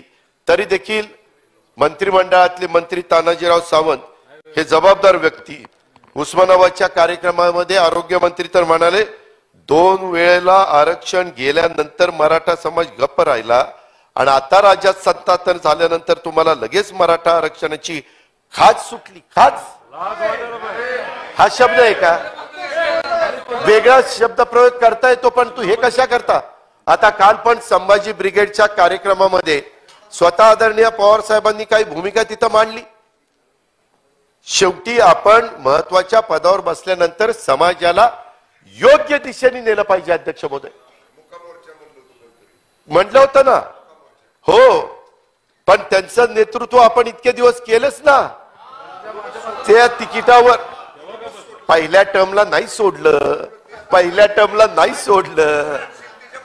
ते बरोबर आहे का? शंभूराज, तुम्ही बोलणार असाल तर मी बसतो, तुम्ही काय बोलायचं ते बोला, नंतर मी उभा राहतो. माझं एवढंच म्हणणं आहे की असं समर्थन लंगड करू नका. जिथं चूक झाली, मी जसं म्हणतो आमच्यातले चुकले तर आम्ही दरडावलं पाहिजे, खडसावलं पाहिजे, वेळ पडली तर टोकाची भूमिका घेऊन ऍक्शन घेतली पाहिजे. तशा पद्धतीनं तुम्ही म्हणा ना. आपण काय एकमेकाचे दुश्मन आहोत का? परंतु मतांतर असू शकतं, त्याच्या संदर्भात विचारधारा वेगळी असू शकते. आता त्याच्या संदर्भामध्ये किसनराव कथोरे असतील, अनिल बाबर असतील, उदय सामंत असतील, ही सगळे आम्ही एकत्र काम केलेलं आहे. संजय तिकडे, संजय सावकारे असतील, गणपत असेल, गायकवाड, असे सगळे. पण नंतर त्यांना भूमिका त्यांनी बदलली, म्हणून काय आम्ही त्यांच्याशी दुश्मनी केली नाही. आजही भेटलो तर वाढदिवसाला शुभेच्छा देतो, नमस्कार करतो, हे चालतं. आपण शेवटी प्रत्येकाला काम करत राहायचं. जर कुठंतरी मी तर त्याच्यामध्ये काय विचार करतो की आपल्यातनं हे तिकडे गेले, याचा अर्थ आम्हीच कुठंतरी कमी पडलो ह्यांना तेवढा विश्वास देण्याच्या करता, त्याच्यामुळे ते कदाचित तिकडे गेले असतील. असं करून पुन्हा तशी पुनरावृत्ती होऊ नये म्हणून आम्ही प्रयत्न करत असतो. पण तुम्ही कुणाचं तरी समर्थन करता, हे त्याच्यामध्ये बरोबर नाही. अध्यक्ष महाराज, ही कुठली भाषा? मराठा आरक्षणाला खास सुटली, मराठा समाज अपमानित करण्याचा तुम्हाला कुणी अधिकार दिलेला आहे? कुणी तुम्हाला सांगितलेलं आहे? एका समाजाबद्दल अपमानास्पद वक्तव्य करणाऱ्या मंत्री महोदयांना सरकारने काय कारवाई केली? काय कान टोचले एकनाथराव शिंदेंनी? आज या 40 लोकांचे नेते एकनाथराव शिंदे. त्याच्यामुळे उद्याच्याला कुणी जर चुकलं तर त्यांनी त्यांना जाब विचारला पाहिजे. 4 भिंतीच्या आत विचार, कान पकडा, उठा बशा काढायला हवा, काय करायचं ते करा, परंतु पुन्हा तशा प्रकारची गोष्ट घडणार नाही. मंत्रिमंडळाचे दुसरे एक मंत्री यांनी तर काय, आता अब्दुल सत्तारांनी मुख्यमंत्री आणि उपमुख्यमंत्री महोदयांच्यावर काय पगडाय माहित नाही, त्यांनी तुम्ही खुली सूट दिली का काय? ते महिला खासदारांच्या बद्दल, आता सुप्रिया माझीच बहीण आहे, काय तिच्याबद्दल बोलले? आणि एकदा नाही, हरिभाऊ वागडे तुमच्या जवळच्या मतदारसंघात ते राहतात, एकदा बोलले नाही, दुसऱ्यांदा, तिसऱ्यांदा, चौथ्यांदा, अरे काय चाललंय? आणि नंतर कुठेतरी कान हे झाल्यावर थोडेसे बॅकफुटला आले. मी तर नेहमी भाषणामध्ये सांगतो, जो काम करतो तोच चुकतो, जो कामच करत नाही तो बिनचुकच असतो. पण दाखवा ना मनाचा मोठेपणा. ह्याच्यामध्ये हिंदू दैवतांचा अपमान करणं, त्यांची व्हिडिओ क्लिप आज माझ्याकडे, बीड जिल्ह्यातल्या जिल्हाधिकाऱ्यांना भर बैठकीत तुम्ही दारू पिता का म्हणून त्यांचा पान उतारा करणं, नोटबंदीच्या काळात नोटा बदलून घेतल्याचं जाहीरपणे वक्तव्य त्या ठिकाणी करणं, मुख्यमंत्री महोदयांच्या स्टाफ पैकी एका वरिष्ठ अधिकाऱ्याला झापणं, हे बरोबर आहे का? मुख्यमंत्र्यांच्या देखत घडलंय? बर, तुमच्या मागे घडलंय, तुमच्या ऑफिसमध्ये घडलं, तुमच्या ऑफिसमध्ये घडलंय. काय नाही, आता काय नाही नाही नाही, अजिबात नाही, अजिबात नाही. मी त्या माणसाला, तुम्ही, मी आणि तो माणूस तुमच्या समोर उभा करीन. त्यांनी मलाही सांगितलं, दादा काय रॉय ऐकवत नाही, पण आता काय करायचं, 40 लोकांना सांभाळता सांभाळता नाके नऊ आले म्हणले. अध्यक्ष महोदय झालं, बोलायला लागलं की मूड बघ. खरं ते सांगतोय, खरं सांगितल्यानंतर कुणाला सख्या आईला पण राग यायचं काही कारण नाही. अध्यक्ष महोदय, एक तर त्याच्या संदर्भामध्ये कारवाई शून्य होते. त्याच्यामध्ये टीईटीच्या, आता काल आम्ही वॉकआउट केलं, उपमुख्यमंत्री इथं नाही आहेत, उपमुख्यमंत्री म्हणले हे त्यांच्या सरकारमध्ये असताना त्या चुका झालेल्या आहेत. माझं सांगणं असं आहे की आमच्या काळामध्ये देखील जर कोणी चुकलेलं असेल आणि कागदपत्र असतील आणि ते सिद्ध होत असेल तर कारवाई करा ना. हे तुमच्या काळात झालं नाही, आमच्या काळात झालं, ते असं झालं तसं झालं, हे काय उत्तर झालं का? म्हणजे आमच्या काळात झालं की ते, आणि ते नंतर कोणी त्यांच्याकडे गेलं की ते पवित्र झाले, त्यांच्यावर गोमूत्र शिंपडलं एकदम स्वच्छ. हे नाही ना चालणार. गंगेत तेव्हा का ती कसं सांगतो, त्यांना मंत्री करत नाही तोपर्यंत ते असेच मला सांगणार, गंगेत आमच्या गंगेत घोडण आलं असं मी म्हणत नाही. रवींद्र आपलं गोगावले साहेबांनी मला सुचवलं. अध्यक्ष महोदय, इथपर्यंत हे चाललं. एवढंच नाही, माझी विद्यमान केंद्रीय मंत्री महाराष्ट्रात राहायचंय का फिरायचंय आहे ना अशी धमकी त्या ठिकाणी देतात. संविधानिक पदावर एकनाथराव शिंदे साहेब आपण सगळे ज्यावेळेस बसतो त्यावेळेस अशी धमकी कोणी देत असेल तर ह्याची दखल गृह विभागाने घेतली पाहिजे. धमकी उघडपणे दिली, महाराष्ट्रात राहायचं असेल फिरायचं आहे अशी. त्याच्या संदर्भामध्ये काही तर जण आमदार तर काय सांगतात, सरपंच निवडून दिला नाही तर निधी मिळणार नाही. अरे, सरपंच निवडून दिला नाही तर निधी मिळणार नाही. मुख्यमंत्री, उपमुख्यमंत्री, पालकमंत्री, जिल्हाधिकारी मला विचारल्याशिवाय निधी देऊ शकणार नाही. अध्यक्ष महोदय, मग आम्हाला वाटायला लागलं की आमची स्थगिती करता आता त्यांच्याकडे जावं लागेल आणि तिकडे मुख्यमंत्र्याकडे जावं लागेल. असं आहे का मुख्यमंत्री महोदय? वर पुन्हा धमकी वजा देतात. हे काय, कशाचं लक्षण आहे, कशाचं द्योतक आहे? अध्यक्ष महोदय, दादरला तर एक जण पोलिसांनी पिस्तूल जप्त केलं, पुंगळी जप्त केली, शस्त्रबंदीच्या कायद्यानुसार गुन्हा दाखल झाला, पिस्तूल फॉरेन्सिक लॅबला पाठवलं. पुढे काय कारवाई झाली? काय कारवाई काय झाली? सत्ताधारी पक्षाच्या, मी कुणाचं नाव घेतलं नाही, तुम्हाला बोलायचा अधिकार आहे. नाही, नाव घेतलंच नाही ना. ते आपल्याकडे एक म्हण आहे, चोराच्या मनात चांदणं, तसं कुणी वाटून घेऊ नका, एवढीच माझी विनंती. अध्यक्ष महोदय, ते एक तर आमच्याच एक विरोधकांचे हातपाय तोडण्याची चिथावणी आपल्या कार्यकर्त्यांना जाहीरपणे देतात. गुन्हा दाखल झाला का? जाहीरपणे सगळे बघतायत, सगळे ऐकतात. सागरजी, हे तुम्हाला दिसत नाही का? दिसतंय. पण अध्यक्ष महोदय, त्याच्यामध्ये काही जण म्हणतात चुन चुन के मारूंगा. अरे, चुन चुन के मारूंगा, कसे शब्द आठवतात, कसं काय होतंय? आता बघा, याच्या संदर्भात अध्यक्ष महोदय, त्याच्या संदर्भामध्ये माझी विनंती आहे की या सगळ्या ज्या काही भाषा वापरल्या जातात त्याच्यामध्ये काही तर आमदार त्याच्यामध्ये कृषी अधिकाऱ्यांना मारतात, डॉक्टरांना धमक्या देतात, पोलिसांना शिवीगाळ करतात, हॉटेल मालकांना धमक्या देतात, त्यांचे कार्यकर्ते पंढरपूरच्या रेस्ट हाऊसला कर्मचाऱ्यांना धमक्या देतात. अध्यक्ष महोदय, माझी स्पष्ट विनंती आहे मुख्यमंत्र्यांना, आमच्याही बाजूच्या कुणी जर चूक केलेली असेल तर त्या संदर्भामध्ये देखील जे काही कारवाई असेल ती करा, पण आम्हाला एक वागणूक आणि सत्ताधारी पक्षाला वेगळी वागणूक असं कृपा करून एकनाथराव शिंदे साहेब तुम्ही त्या ठिकाणी करू नका. त्याच्यात कहर झाला. भाजपचे प्रांताध्यक्ष, कोण कलेक्टर, कोण तहसीलदार, कोण ठाणेदार, कोणाला घाबरायचं नाही, ही कार्यकर्त्यांना चिथावणी. अरे तुम्ही महत्वाच्या पदावर बसलेले आहात. आता ह्या पद्धतीने जर तुम्ही बोलायला लागला तर मेसेज काय जातो.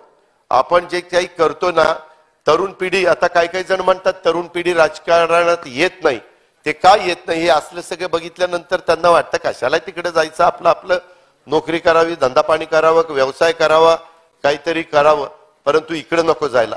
ह्याच्यातनं आपली सगळ्यांची बदनामी होती. पाचवी बोटं सारखी नसतात मला माहिती आहे, पण काही थोडेसे चुकले तर सगळ्यांना एकाच फुटपट्टीमध्ये धरणं हे त्या ठिकाणी बरोबर नाही. ह्याच्यातनं कायदा सुव्यवस्थेचे प्रश्न त्या ठिकाणी निर्माण होतात. ह्याही गोष्टीची नोंद त्या ठिकाणी आपण घेतली पाहिजे.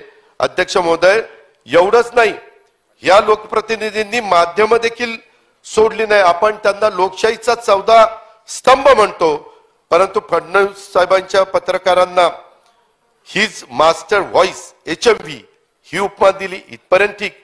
परंतु मुंबईतले हे कुणी उपमा दिली? फडणवीस साहेबांनी.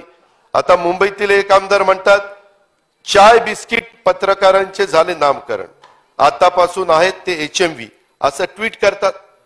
पत्रकारांनी या दोन्ही वक्तव्याचा तीव्र निषेध केला.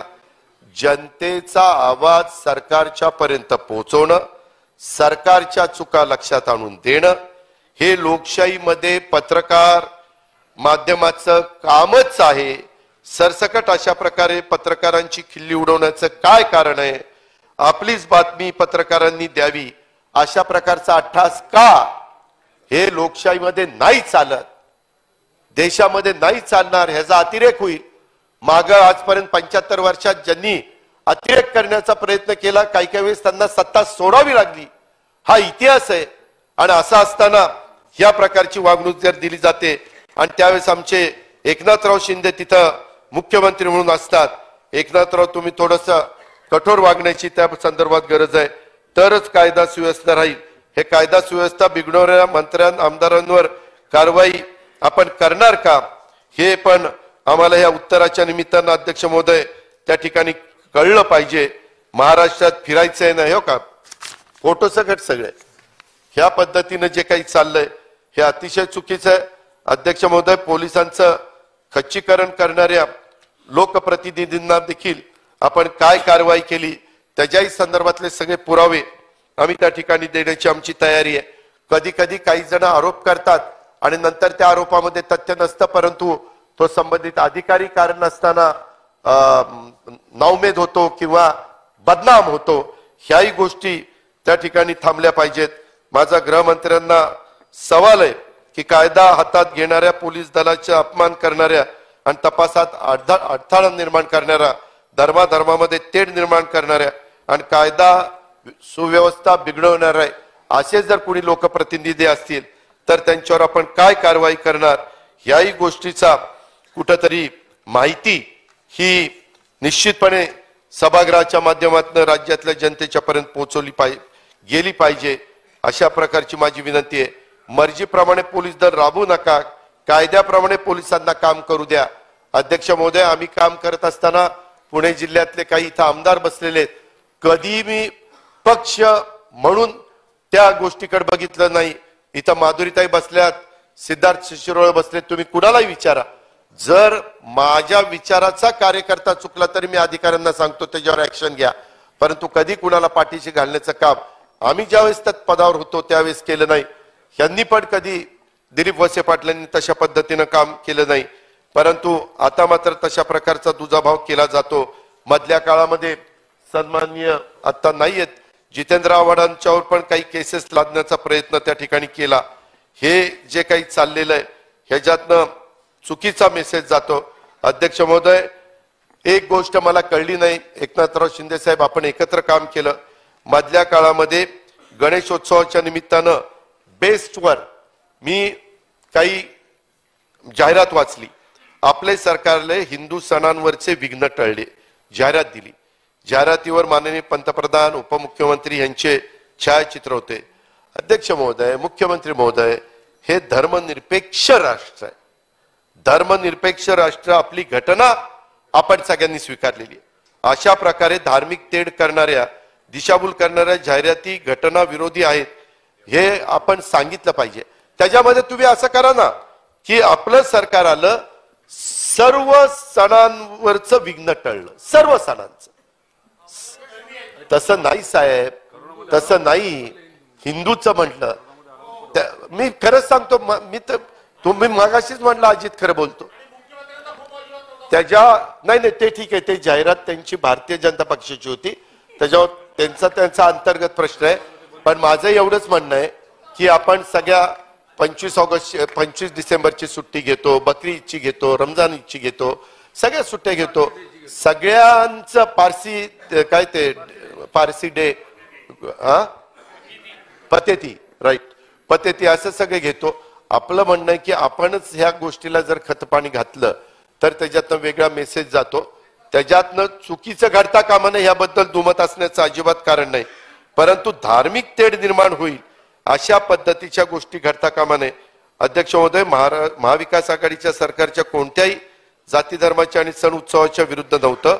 कोरोनाच्या काळात जनतेच्या जीवाला प्राधान्य त्या ठिकाणी दिलं.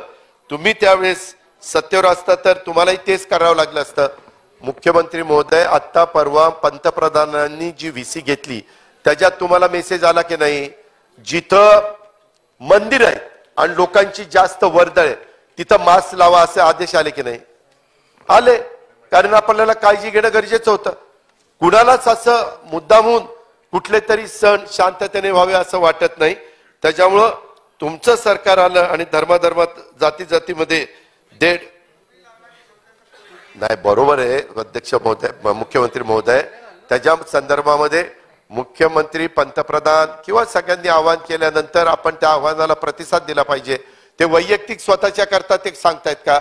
देशाच्या आणि राज्याच्या भल्याकरता सांगतात. आपण जे भल्याकरता असेल ते ऐकलंच पाहिजे. धार्मिक भावना भडकवणाऱ्या जाहिरातीची दखल ही अध्यक्ष महोदय, मुख्यमंत्री महोदयांनी, गृह विभागाने घेतली पाहिजे. याचं उत्तर देखील अध्यक्ष महोदय आम्हाला मिळालं पाहिजे. या संदर्भामध्ये अनेक वेगवेगळ्या प्रकारच्या गोष्टी आहेत, परंतु मी त्याच्यात तर आता मला माहिती नाही, मुख्यमंत्री महोदय, शिंदे गटात प्रवेश कर नाहीतर एनकाउंटर करू. झालं शंभूराज, मी काय सांगितलं की खोट आहे आणि तुम्ही सांगितलेलं सगळं खरं. काय बोलता राव? त्याच्या संदर्भामध्ये ती डीसीपी विवेक पानसरे यांची धमकी आहे, त्याच्याबद्दल बोललं पाहिजे. त्याच्यात सांगितलं पाहिजे की बाबा आम्ही आमचं राजकारण करायला मजबूत आहोत, तुम्ही तुमचं काम करा. कायदा सुव्यवस्था, कारण कायदा सुव्यवस्था चांगली राहिली तर लोकाभिमुख कारभार झाला तर तुम्ही लोकप्रिय व्हाल. नाही, अहो बरोबर आहे, परंतु तरी देखील अजून तो मेसेज संबंधित अधिकाऱ्यांना कळत नाही ना. हे जे चाललंय हे त्या ठिकाणी दुरुस्त केलं पाहिजे. अध्यक्ष महोदय, एकंदरीतच इतक्या गोष्टी आहेत. जितेंद्र आव्हाडांच्यावर पण 72 तासात 2 वेगवेगळे गुन्हे त्या ठिकाणी दाखल केलेले होते. आम्ही तिथं त्यांना भेटायला पण गेलो होतो. ही पण गोष्ट, अध्यक्ष महोदय, एक गोष्ट मला मान्य आहे, सर्वांनाच आपापला पक्ष वाढवण्याचा पूर्ण अधिकार लोकशाहीमध्ये, परंतु एवढ्या खालच्या पातळीवर जायचं, जागोजागी विरोधी पक्षाच्या नेत्यांच्या विरुद्ध आणि कार्यकर्त्यांच्या विरुद्ध कुठेतरी गुन्हे दाखल करायचे, शेकडो अशा प्रकारची उदाहरणं आहेत. आज तुम्ही सुपात आहात पण जात्यात कधी जाल हे सांगता येत नाही अध्यक्ष महोदय. त्याच्या संदर्भामध्ये सरकारने कायदा आणि सुव्यवस्था बिघडवत आहे. एखाद्या दिवशी या दडपशाहीचा जर स्फोट झाला तर तो त्या स्फोटात कोण कोण भस्मसात होईल त्या ठिकाणी सांगता येणार नाही. हा माझा इशारा समजा किंवा काही समजा, हे मला अध्यक्ष महोदय विनंती करायची. सभागृहाची वेळ कामकाज संपेपर्यंत अध्यक्ष महोदय, एक इशारा मी या निमित्तानं देतो. मुख्यमंत्री महोदय, तुमच्याकडे जरी खातं नसलं तर मुख्यमंत्र्यांच्याच हातामध्ये वरिष्ठ सगळ्या पोलीस अधिकाऱ्यांच्या बदल्या असतात. पोलीस यंत्रणेला देखील आपण सांगितलं पाहिजे की अशा प्रकारे पक्षपातीपणाने कारवाई होता कामा नये. ती महाराष्ट्राची पद्धत नाही, ती महाराष्ट्राची परंपरा नाही. अध्यक्ष महोदय, त्याच्या संदर्भामध्ये सत्तारूढ पक्षाच्या सुरक्षिततेवर आपण किती भर द्यावा हा तुमचा अधिकार आहे, परंतु विरोधकांची सुरक्षा सगळी काढली जाते आणि सत्ताधारी पक्षाच्यांची सुरक्षा त्या ठिकाणी ठेवली जाते. ह्याच्याही मध्ये अशा प्रकारचा भेदभाव करून चालणार नाही. माझं एवढंच म्हणणं आहे की ही मागणी आहे की पोलीस संरक्षण समितीनं सर्व केसेसचा फेरआढावा घ्यावा आणि अनावश्यक सुरक्षा दिली असेल तर ती काढा. ज्यांना आवश्यक असेल त्यांना जरूर संरक्षण द्या. यात राजकारण कृपा करून आणू नका, कारण आपल्याला पोलिसांची संख्या पण कमी पडायला लागली आहे, आपल्याला वाहनं पण त्या ठिकाणी कमी पडायला लागलेली आहे. याही गोष्टीचा दखल ही अध्यक्ष महोदय या निमित्तानं घेतली पाहिजे, अशा प्रकारचं माझं सांगणं आहे. अध्यक्ष महोदय, एकंदरीतच मला मुख्यमंत्री महोदय तुमच्या एक गोष्ट लक्षात आणून द्यायची आहे. अलीकडच्या काळामध्ये काय झालंय, हे सभागृह सुरू झाल्यापासून खूप मोठ्या प्रमाणावर वेगवेगळ्या लोकांच्यावर कारवाई त्या ठिकाणी होतीये आणि ही कारवाई होत असताना त्या संदर्भामध्ये जो काही भेदभाव होतोय तो आपल्याला परवडणार नाही. अध्यक्ष महोदय, राज्याचा कारभार चालवत असताना मुख्यमंत्री महोदय, अधिकारी कर्मचारी यांच्याकडनं चुका होऊ शकतात. गंभीर चुकांच्यावर जरूर कारवाई त्या ठिकाणी झाली पाहिजे, परंतु किरकोळ चुकांच्यावर दुर्लक्ष केलं तर चांगलं झालं असतं. माझ्या माहितीप्रमाणे ह्या अधिवेशनामध्ये साधारण 10 ते 12 अधिकाऱ्यांच्यावर निलंबनाची कारवाई केली. यांच्यापैकी अनेक अधिकारी चांगलं काम करणारे आहेत, त्यांची चौकशी सुरू राहू द्या, परंतु निलंबनाची कारवाई त्या ठिकाणी मागे घ्या. कारण प्रशासनामध्ये हा जर मेसेज गेला तर मी पण मंत्री म्हणून अनेक खाती सांभाळली, मी पण काहींच्यावर कारवाई त्या ठिकाणी केली, परंतु जो खरोखरीच दोषी असेल अध्यक्ष महोदय त्यांच्यावर कारवाई त्या ठिकाणी करा. परंतु लोकप्रतिनिधी म्हणून आम्ही अधिकाऱ्यांच्या विरुद्ध साहजिकच तक्रारी करत असतो, परंतु शासनानं चौकशी करून कारवाई केली पाहिजे. निर्दोष अधिकाऱ्यांच्यावर किंवा किरकोळ चुकांच्यासाठी मुख्यमंत्री महोदय आपण जर त्या ठिकाणी ऍक्शन घेतली तर मोठ्या प्रमाणावर अधिकाऱ्यांच्या मनोबलावर परिणाम होतो. तेव्हा निलंबनासारखी शिक्षा देणे योग्य नाही. या अधिकाऱ्यांचं निलंबन, जे चांगले अधिकारी, तुम्ही पण प्रशासनाला विचारा की त्यांचं रेकॉर्ड चांगलं आहे, त्यांचा आपण जर मागचं रेकॉर्ड काढलं तर निश्चितपणे तुमच्या ते लक्षात येईल. त्या गोष्टीचा आपण साकल्याने त्या ठिकाणी विचार करा, नाहीतर ह्याचा गैरफायदा होईल. काही आम्ही लोकप्रतिनिधी, त्याच्यात मी पण जबाबदार आहे, आम्हीच जर म्हणेल ते राधाकृष्णजी जर ते अधिकाऱ्यांनी ऐकलं नाही तर काहीतरी इलेक्टिव्ह लावायचा आणि त्याला तिथं अडचणीत आणायचं आणि मग आम्ही म्हणू तसं वाग, अशा पद्धतीनं त्याला वाकायला लावायचं. हे प्रशासनामध्ये चालणार नाही. पण चुका जे करतात त्यांच्यावर जरूर कारवाई करा. ह्याही गोष्टीची नोंद मुख्यमंत्री महोदय आपण त्या ठिकाणी घ्यावी. आपण राज्याचे प्रमुख म्हणून फेर आढावा घ्या, किती लोकांच्यावर कारवाई त्या ठिकाणी झालेली आहे आणि खरोखरीच ते त्याच्यामध्ये दोषी आहेत का. अध्यक्ष महोदय, मुख्यमंत्री महोदय, तुम्ही रस्ते विकास महामंडळ तर अनेक वर्ष बघताय. मुंबई गोवा हायवेचं काम मगाशी आपण थोडासा उल्लेख केला, 2011 साली त्या ठिकाणी सुरू झालेलं आहे. एकूण 11 टप्प्यामध्ये विभागलेला मुंबई गोवा महामार्ग पळसपा इंदापूर, इंदापूर वडपाले, परशुराम घाट अडवली, अडवली संगमेश्वर, संगमेश्वर लांजा या विभागातली कामं रखडलेली आहेत. त्याच्यामुळे ही सगळे रत्नागिरी जिल्ह्यातले आहेत आणि पळसपा ते इंदापूर हे रायगड जिल्ह्यातले. त्याचं चौपदरीचं काम रखडलेलं आहे. मुख्यमंत्री महोदय, तुम्ही एक निश्चय करा की माझ्या कारकिर्दीमध्ये मी कुठल्याही परिस्थितीमध्ये गडकरी साहेबांच्या मागे लागून त्याचा 15 दिवसाला तुम्ही आढावा घ्या, परंतु कोकणवासियांना वरदान ठरणारा हा जो काही मुंबई गोवा महामार्ग आहे, हा आज कोकणवासी आपला जीव मुठीत धरून मार्गावरून प्रवास करतात. त्याच्यामध्ये चौपदरीचं काम पूर्ण झालेलं नसताना माझ्या माहितीप्रमाणे कॉन्ट्रॅक्टरला पेमेंट मात्र होतंय. हा लवकरात लवकर पूर्ण होण्याच्या करता तुम्ही समृद्धी महामार्गाचं जसं भरभरून कौतुक केलं आणि त्याच्याबद्दल आम्हालाही आनंद आहे, तशा पद्धतीनं हाही महामार्ग हा मर्यादित काळामध्ये पूर्ण करण्याच्या करता आपण कारवाई करावी, अशाही प्रकारची माझी या निमित्तानं मागणी आहे. त्याच्या संदर्भामध्ये एक गोष्ट मधल्या काळामध्ये एका इंडियन एक्सप्रेसच्या अहवालामध्ये त्या ठिकाणी आलेलं होतं. अध्यक्ष महोदय, युपीएचा काळ होता आणि एनडीएचा काळ होता. राजकीय व्यक्तींची सीबीआय मार्फत चौकशी युपीएच्या 10 वर्षाच्या काळामध्ये 26 लोकांची झाली. आताच्या एनडीएच्या काळात 121 लोकांची झालेली 8 वर्षातच. विरोधी पक्ष नेत्यांची 14 लोकांची युपीएच्या काळात झाली. आता 115 लोकांची त्या ठिकाणी चौकशी चाललेली आहे.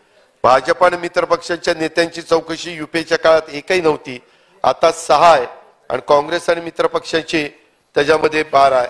ह्या पद्धतीनं जे काही चाललेलं आहे, माझी एवढीच विनंती आहे की सत्तेचा गैरवापर कुठंतरी आपल्या विरोधामध्ये काही बोलतात, आपल्या विरोधामध्ये कुठंतरी राजकारण करतात, म्हणून त्या पद्धतीनं काम करलं पाहिजे. अशा प्रकारे चालणार नाही. अध्यक्ष महोदय, न्यायालयाने पण वेळोवेळी ह्या सरकारच्या काळामध्ये कान उपटण्याचं काम केलंय. त्याच्यामध्ये आर्यन खान हा मला वाटतं शाहरुख खानचा मुलगा, त्यालाही कारण नसताना जेलमध्ये त्या ठिकाणी टाकलेलं होतं आणि नंतर लक्षामध्ये आलं की आर्यन खान सह इतर 5 आरोपींना क्लीन चिट दिली. तपास अधिकारी वानखेडेंना मूळ विभागात परत पाठवलं. अध्यक्ष महोदय, त्या तरुणाचे आणि त्या इतर बरोबरचे 5 लोकांचे 3 महिने आयुष्यातले गेले. काय त्यांचा दोष होता? त्याला जबाबदार असणाऱ्या अधिकाऱ्यांना पण मग तेवढी शिक्षा झाली पाहिजे. अध्यक्ष महोदय, या गोष्टी त्या ठिकाणी थांबल्या पाहिजे, हे पण मला या अंतिम आठवडा प्रस्तावाच्या निमित्तानं सांगायचंय. अध्यक्ष महोदय, प्रकरणातील पुराव्यांच्या निमित्तानं दोषी ठरवलं जातं, हे या केसमध्ये कुठलंही तथ्य नाही, अशाही प्रकारचं रेकॉर्ड हे आमच्याकडे आहे. त्याच्याबद्दलचा विचार ह्या राज्य सरकारने केला पाहिजे. आणि दुसरी गोष्ट, एक असं घडतंय की त्यांच्याबरोबर नसले तर त्यांच्यावर कारवाई होती आणि नंतर ते त्यांच्याबरोबर गेले की कारवाई थांबती. ते लगेचच काय होतं असा बदल. मी तुम्हाला नावानिशी सांगतो, आता वेळ बराच झालेला आहे, माझ्याकडे रेकॉर्ड आहे. मी खाजगी म्हणजे नंतर भेटून मुख्यमंत्री उपमुख्यमंत्र्यांना देईल. त्या संदर्भामध्ये अनेक लोकांची माहिती त्याच्यामध्ये. अध्यक्ष महोदय, अफवा रोखण्याच्या करता देखील सरकार अपयशी ठरतंय. जत मध्ये जे साधूंना मारहाण झाली त्याच्याही बद्दल काही लोकांनी थैथाट केला, परंतु नंतर मात्र वेगळे प्रकरण त्याच्या समोर आलेलं आहे. अशा अफवांना पण कसा सरकार थांबवता येईल, ते अपयश सरकारला कसं झाकता येईल, ह्या प्रकारचा प्रयत्न केला पाहिजे. अध्यक्ष महोदय, आदिवासी मुलांचं देखील शोषण ज्याच राज्यामध्ये होत आहे ते थांबवलं गेलं पाहिजे. आज ते प्रकार मोठ्या प्रमाणावर चालतायत. माझी मागणी आहे की ह्या वेगवेगळी प्रकरणं झाली त्याच्यामध्ये वरिष्ठ अधिकाऱ्यांच्या नेतृत्वात SIT स्थापन करावी आणि घोटीतील कातकरी समाजातील दुर्दैवी मृत्यू झालेल्या गौरी आगिवलेच्या कुटुंबियांना 10 लाख रुपयाची आर्थिक मदत करावी. आदिवासी आपलीच मुले दलालांच्या स्वाधीन करण्याची वेळ सरकारमुळे आली असल्यामुळे या सर्व कुटुंबांना सरकारने 5 लाख रुपयाची आर्थिक मदत करावी. आदिवासीसाठी असलेल्या योजनांना लाभ त्यांना तातडीनं द्यावा. संगमनेरच्या शासकीय रुग्णालयात आणि ससून रुग्णालयात शासनाचे मार्गदर्शक तत्वांचे उल्लंघन केले असल्यामुळे संबंधितांच्यावर तातडीनं कारवाई करावी. अध्यक्ष महोदय, अक्षरशः 8 बालकांची त्याच्यामध्ये सुटका झाली, तेही अतिशय गंभीर प्रकरण आहे. याही संदर्भामध्ये सरकारने लक्ष घातलं पाहिजे. आदिवासींच्यावर अत्याचार होत आहेत तिकडेही सरकारने लक्ष दिलं पाहिजे. आदिवासी समाजातल्या मुलांचं शाळेत होणाऱ्या शोषणाचे हे प्रकरण आहे, त्यामुळे शैक्षणिक संस्थान संबंधित शिक्षक यांच्या विरुद्ध गुन्हा दाखल केलाय का, त्या विद्यार्थ्यांचं समायोजन अंधशाळेत केलंय का, या प्रश्नाची उत्तरं देखील समाजामध्ये सभागृहाला मिळाली पाहिजे. सौरव रामेश्वर उईके हा गोंदिया प्रोग्रेसिव्ह इंटरनॅशनल शाळेत शिकत होता आणि त्याचा नंबर RTEच्या माध्यमातून लागलेला होता. क्षुल्लक कारणांनी त्याला मारहाण करण्यात आलेली आहे. बालगृहात होणारे मृत्यू हेही प्रमाण चिंताजनक आहे. अध्यक्ष महोदय, त्याही संदर्भात सरकारने लक्ष द्यावं. कौटुंबिक गुन्हे तडजोड पात्र हे कधी होणार त्याही संदर्भात सरकारने लक्ष दिलं पाहिजे.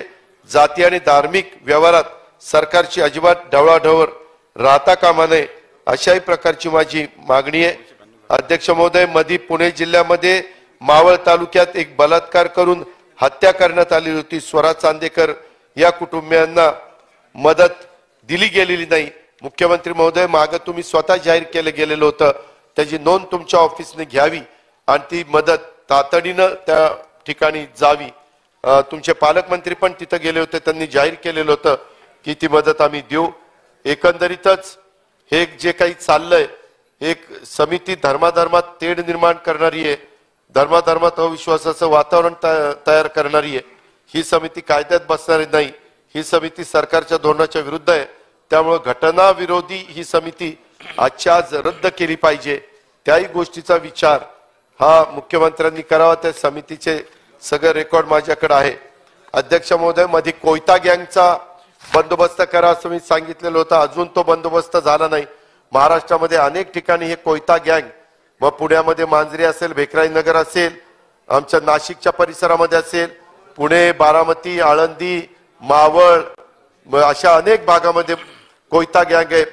कोयता गँगला मुख्यमंत्री महोदय पोलिसांचा छुपा पाठिंबा आहे अशी स्थानिकांची भावना झालेली आहे. त्याच्याकरता तुम्हाला लक्ष द्यावं लागेल आणि या कोयता गँगचा तातडीनं बंदोबस्त करावा लागेल.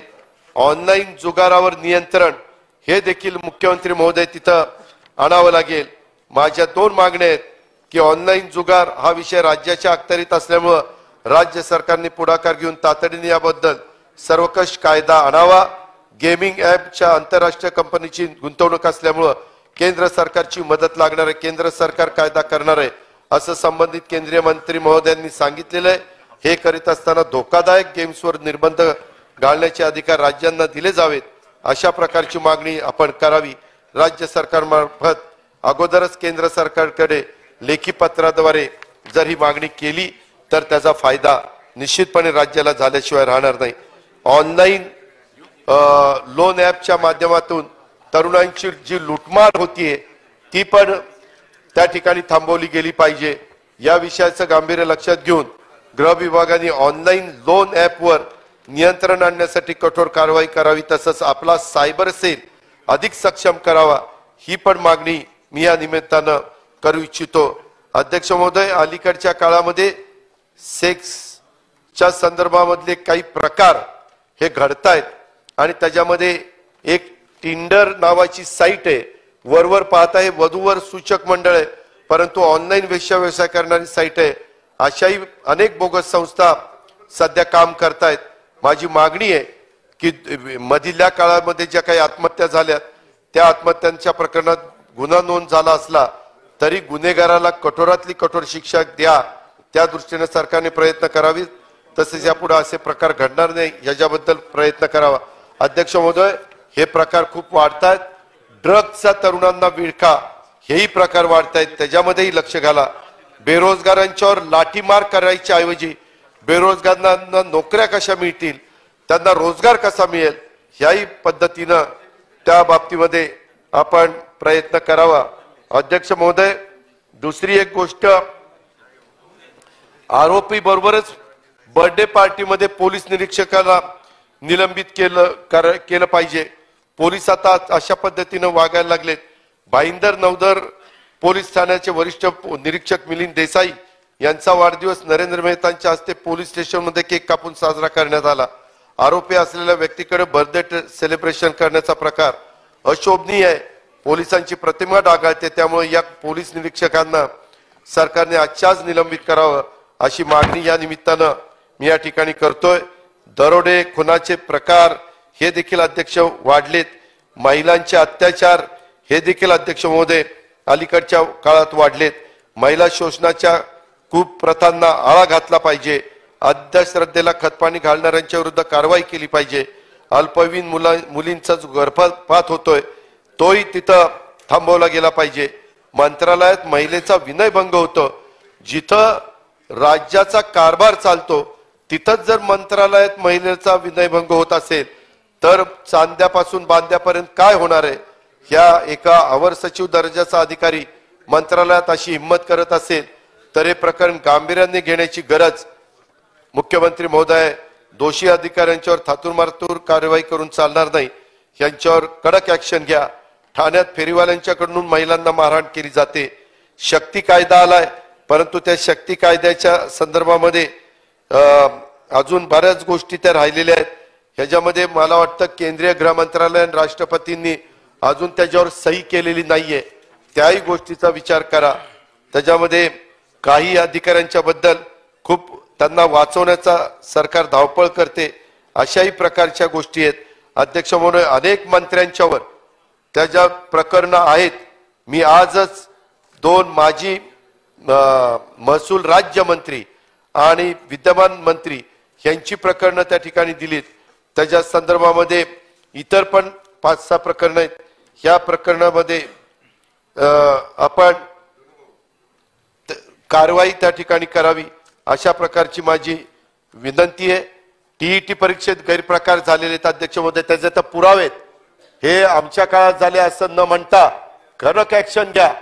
आमच्यातले कोणी दोषी असेल तरी त्यांच्यावर ऍक्शन घ्या, हे मी अतिशय प्रकर्षाने सांगू इच्छितो. आनंदाचा शिधा या योजनेचा तर बोजवाराच उडालेला आहे अध्यक्ष महोदय. तेही सभागृहाला कळलं पाहिजे की नक्की कुणाला काय मदत ह्याच्यामध्ये झाली. उद्योगधंद्यांच्या बाबतीमध्ये देखील अध्यक्ष महोदय, संपूर्ण देशात महाराष्ट्र नेहमीच उद्योग धंद्याच्या बाबतीमध्ये आघाडीवर राहिलेलं आहे, परंतु राज्यातल्या औद्योगिक शांतता, कायदा सुव्यवस्था, धोरणातील सातत्य, कुशल मनुष्यबळ यामुळे आपण सातत्याने पहिल्या क्रमांकावर राहिलो. आज महाराष्ट्र एका वेगळ्या परिस्थितीतनं जातोय. मोठे मोठे उद्योग एकामागून एक राज्याच्या बाहेर अध्यक्ष महोदय जात आहेत आणि असे असताना सत्तेवर असलेल्या महाराष्ट्राची बाजू घेण्याऐवजी सारवासारव करतात, हे दुर्दैव आहे. जे काही लाख युवकांना युवतींना रोजगार देणारे आणि काही लाख कोटी रुपयाची गुंतवणूक असणारे प्रकल्प बाहेर गेले, त्याच्याबद्दल आमच्याकडनं चूक झाली हे सांगायच्या ऐवजी ते गेले तरी आम्ही दुसरे आणू असं काहीतरी थातूरमातूर उत्तर दिलं जातं. वेदांत, फॉक्सकॉन सारखा मोठा उद्योग हा गुजरातला गेली, ही वस्तुस्थिती आपल्या समोर आहे. राज्यांमध्ये स्पर्धा असते, ती यापूर्वी पण झालेली आहे, पण सातत्याने काही प्रकल्प, काही उद्योग, काही संस्था महाराष्ट्राबाहेर जात असतील तर त्यावर अध्यक्ष महोदय चर्चा झाली पाहिजे. त्याच्यामध्ये सर्वांना विश्वासात घेतलं पाहिजे. त्याच्या संदर्भात मी पुन्हा सभागृहाला या अंतिम आठवडा प्रस्तावाच्या निमित्तानं सांगतो की ही चर्चा होत असताना राज्याच्या हिताच्या ज्या ज्या बाबी असतील त्याच्यात कुठल्याही प्रकारचं राजकारण न आणता आम्ही राज्याच्या भल्याच्या बाबींचा समर्थन करू, त्यालाच पाठिंबा देऊ. प्रत्येक गोष्टीत राजकारण आणण्याची आमची सवय नाही. ही पण बाब मी ह्या चर्चेच्या निमित्तानं उभ्या महाराष्ट्राला आपल्या माध्यमातून सांगू इच्छितो. सरकार, मुख्यमंत्री, उपमुख्यमंत्र्यांना पण सांगू इच्छितो आणि त्याच्यामुळे या अंतिम आठवडा प्रस्तावाच्या निमित्तानं इतरही मान्यवरांना आपले आपले विचार आणि मतं मांडायची.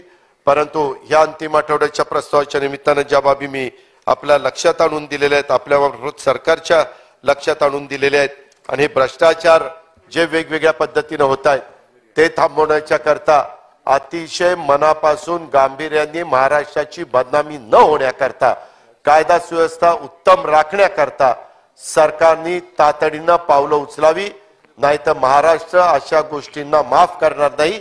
त्याची किंमत मग उद्याच्याला सरकारला मोजावी लागेल. ती वेळ सरकारने येऊन देऊ नये असा निर्वाणीचा इशारा मी सरकारला देतो आणि थांबतो. जय हिंद, जय महाराष्ट्र.